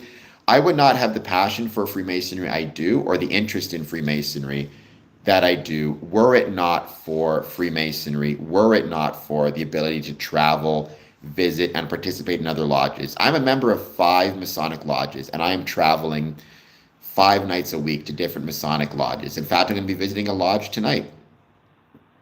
You can notify them. It depends on the action you're taking. Like if I'm going to visit another lodge, I don't have to necessarily notify anybody. But if I am traveling, let's say, to another jurisdiction, it doesn't hurt to notify them in advance I'll be there, so they know I'm on my way, and they can, you know, they can be ready for me and meet me. And especially they're, let's say, preparing a dinner and they need a number of guest count or a guest count in advance. No, we do not go to the WEF in Davos. I mean, Masons may have, but we don't go as an organization. I've never started a new lodge, but they are looking at starting one shortly, so we shall see if it gets off the ground here in Ontario. And if they do, I'm keeping my fingers crossed for them.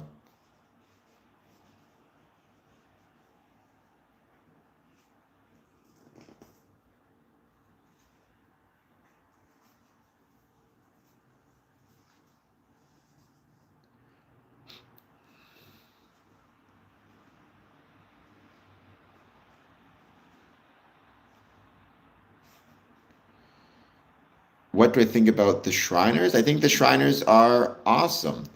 They are part of Freemasonry. They are a great part of Freemasonry.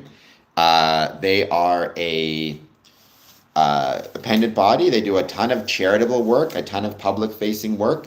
The Shrine is an excellent organization and one I'm proud as part of the Windsor family. Well, I mean, the lodges are the group of people, but our buildings, I mean, we invest ourselves, right? Freemasonry is usually self-funded. That's one of the reasons why, as our membership has declined, the number of Masonic buildings decline as well, because we have less funding, right? Because we self-fund ourselves. We also do sometimes apply for government grants, depending on the jurisdiction, especially if it's for a heritage building. So if Freemasons own a building that's heritage, there's usually grants available to make them more accessible or energy efficient. And many Masonic lodges and buildings will rent out spaces of their building for public events, celebrations, banquets, whatever it might be, and you know, raise funds that way.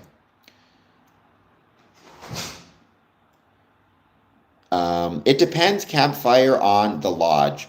Some and jurisdiction, because so that's not a standard rule. In Ontario, there is a dress code, it's suit and tie.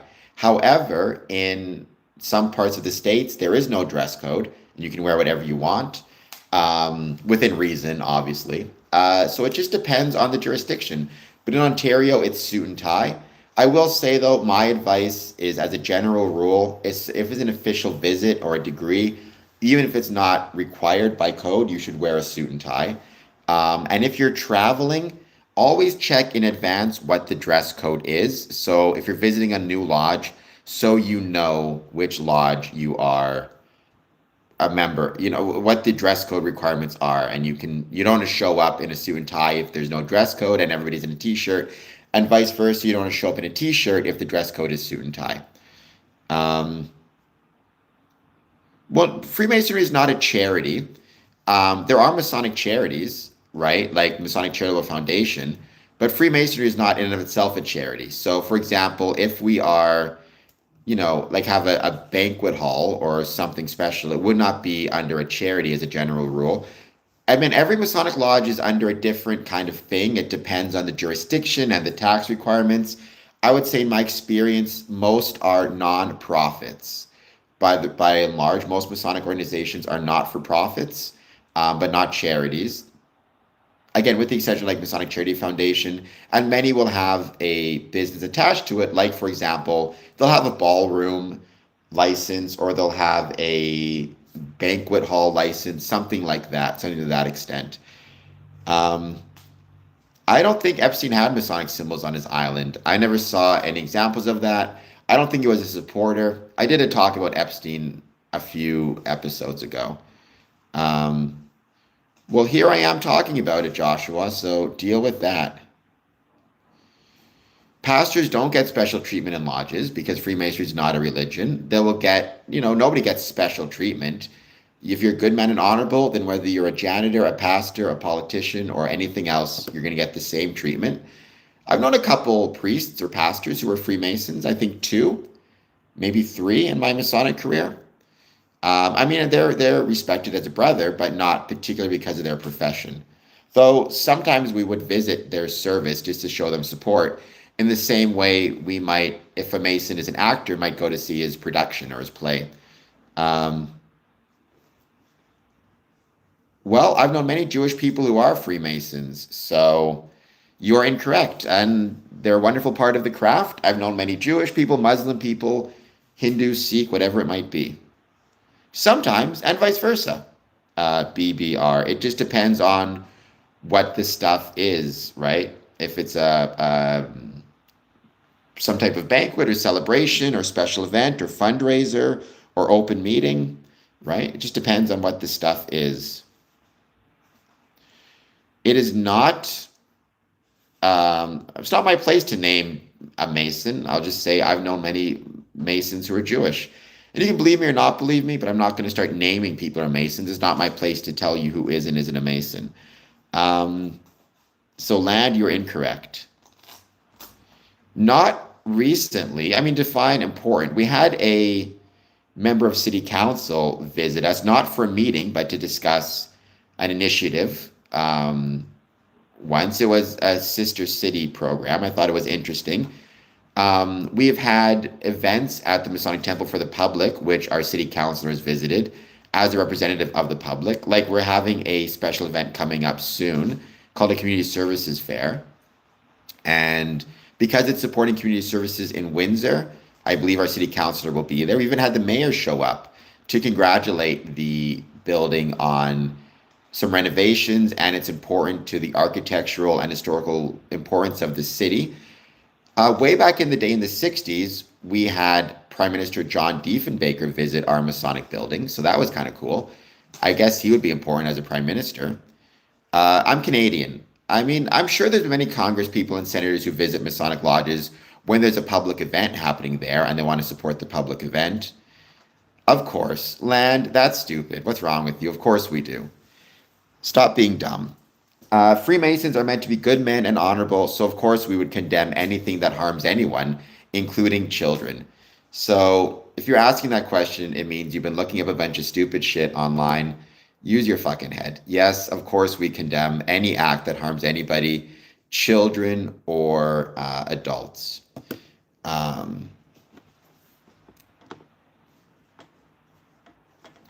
I can't say who's a Mason because it's not my place to say who's a Mason. People have a right to their privacy and they have a right to disclose what they want. Now, I've done thus far 185 episodes of the Square and Compass podcast where I specifically interviewed Masons. Every one of them I have, has come out and said they're a Mason and said their Masonic involvement. You can go back and look at those episodes. So many Masons are more than happy to discuss it. They're Freemasons, but it's not my place to tell you who is and isn't a Freemason. Any more than it would be my place to tell you what is or isn't the attendance at a church. And so, it's not my place to say who is and isn't a Freemason. Yes, you are, Land, and you are being dumb. I mean, that's a dumb question to ask. But, you've just looked up a lot of stuff online, a lot of dumb rumors, which is fine, but so be it. It's on the channel. Just go to my homepage and go to videos, and you'll see the most recent episode was February 8th. S&C episode 185, Worshipful Brother Kim March, who wrote a book, Thank You for Being a Friend. He wrote The new Mason's friend, the fellow craft's friend, and the master Mason's friend. Um, well, then why ask the question, Land? Like, that's the problem as well with a question like that. There's no way I can answer it to your satisfaction because you're going to assume the truth is a lie, right? The truth is, of course, we condemn it, but you're going to say it's a lie. It's a self-defeating. There's nothing I could do to convince you of the truth, right? And that's the problem with conspiracy theories in general, and that's why it's so annoying because there's no way to push back against them successfully. Because no matter what I say, it will simply reaffirm what you believe, right? So I can say no until I'm blue in the face. Your response, well, of course you would say no. And then how can I respond after that, right? That's the problem with conspiracy. It just, no matter what you say, it's never going to. I mean, it's a good example of it is the all roads lead to Rome effect, which is no matter what you do, all roads lead to Rome, all roads lead to the same conclusion. Um,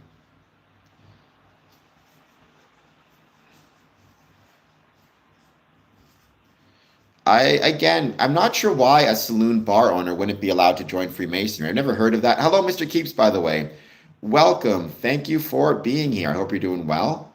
Um, I don't know why a saloon bar owner would not be allowed to join Freemasonry. Like, I don't get what that would be. Again, as long as it's a legal operation, what's the big deal? So, a lot of people would say Freemasonry has a morality. I don't like that term. I prefer the term ethics. I think that's a much better term. Freemasonry has defined ethics, even though a lot of Masons would probably use the term morality.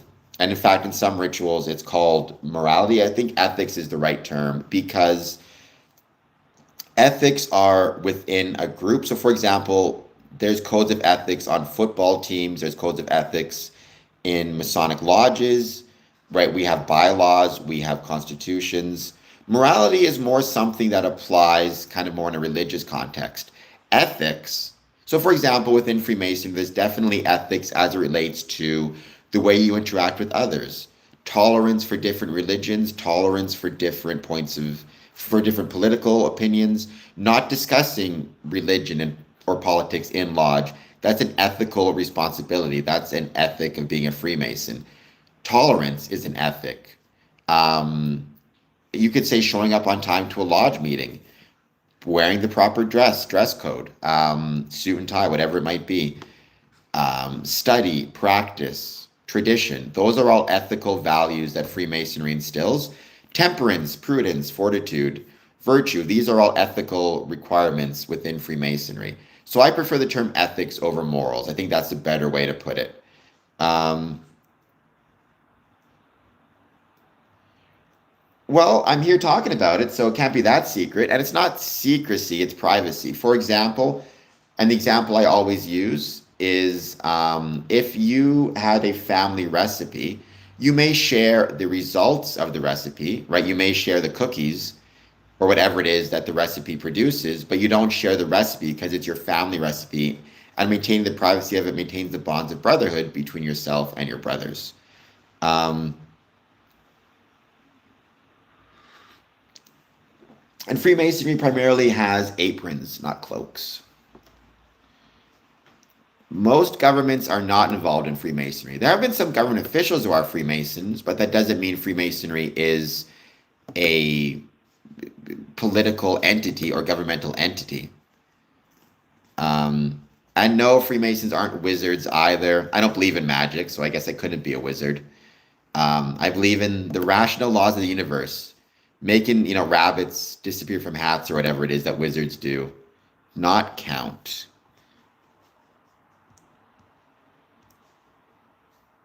If 70,000 people claim to have seen the miracle of the sun at Fatima,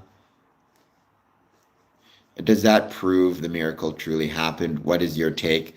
I mean, unfortunately, again, well, I guess not unfortunately, but my view is I don't believe in miracles. I don't believe it's possible for a sun to move, at least, well, in a way that is not prescribed by the orbit of the Earth.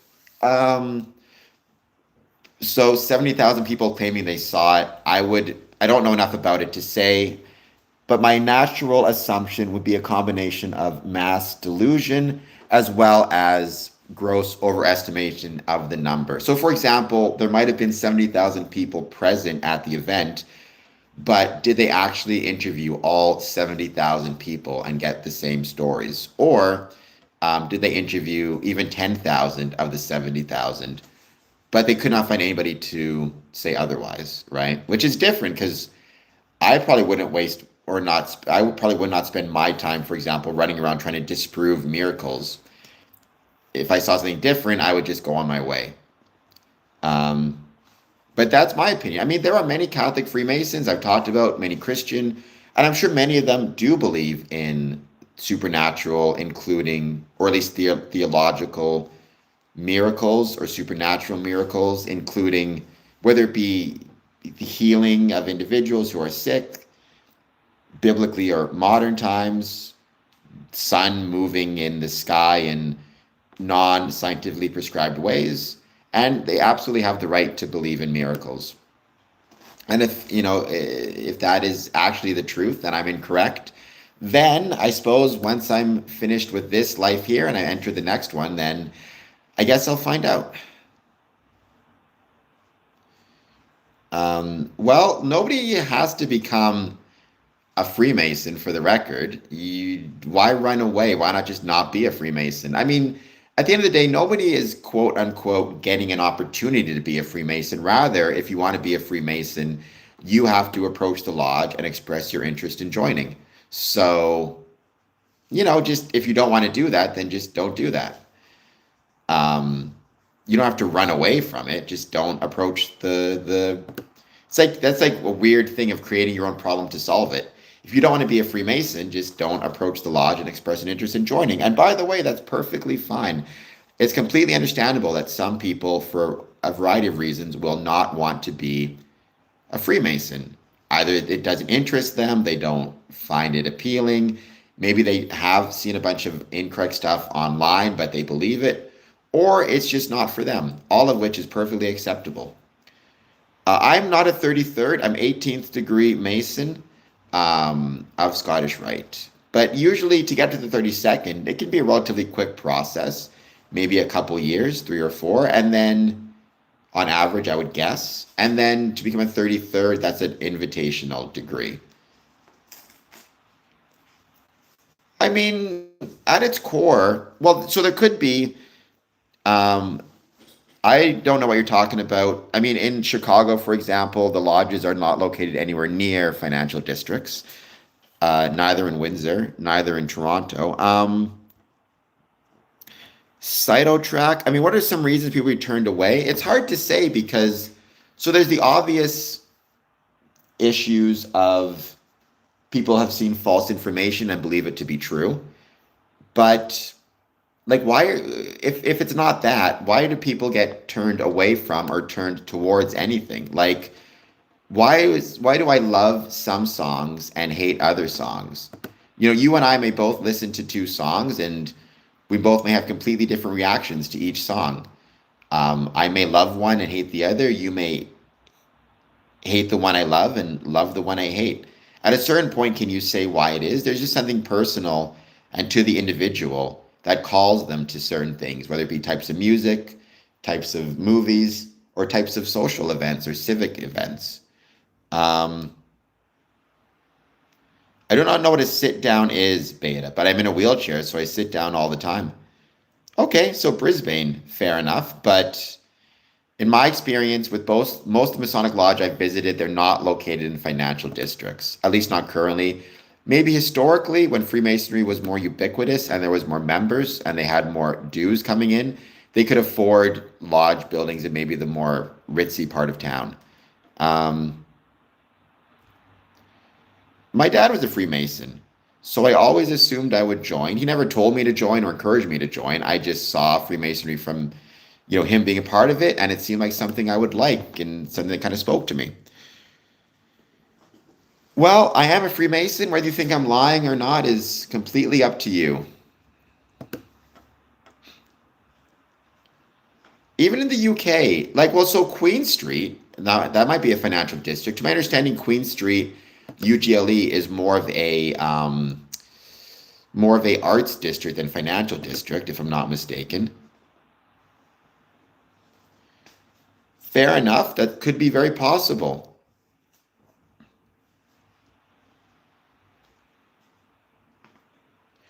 We are going to be ending this stream shortly because we've done 3 hours and 20 minutes, which is a pretty good number. I'll be back on tonight at 1 a.m. and then back on tomorrow at 1 p.m. So I hope you guys will check me out there as well. Thank you all for joining. I hope you all have a great day. Tonight, I got 2 Masonic meetings to go to. So it's going to be a busy, busy night. All right, guys. Thank you all so much. I'll see you all soon.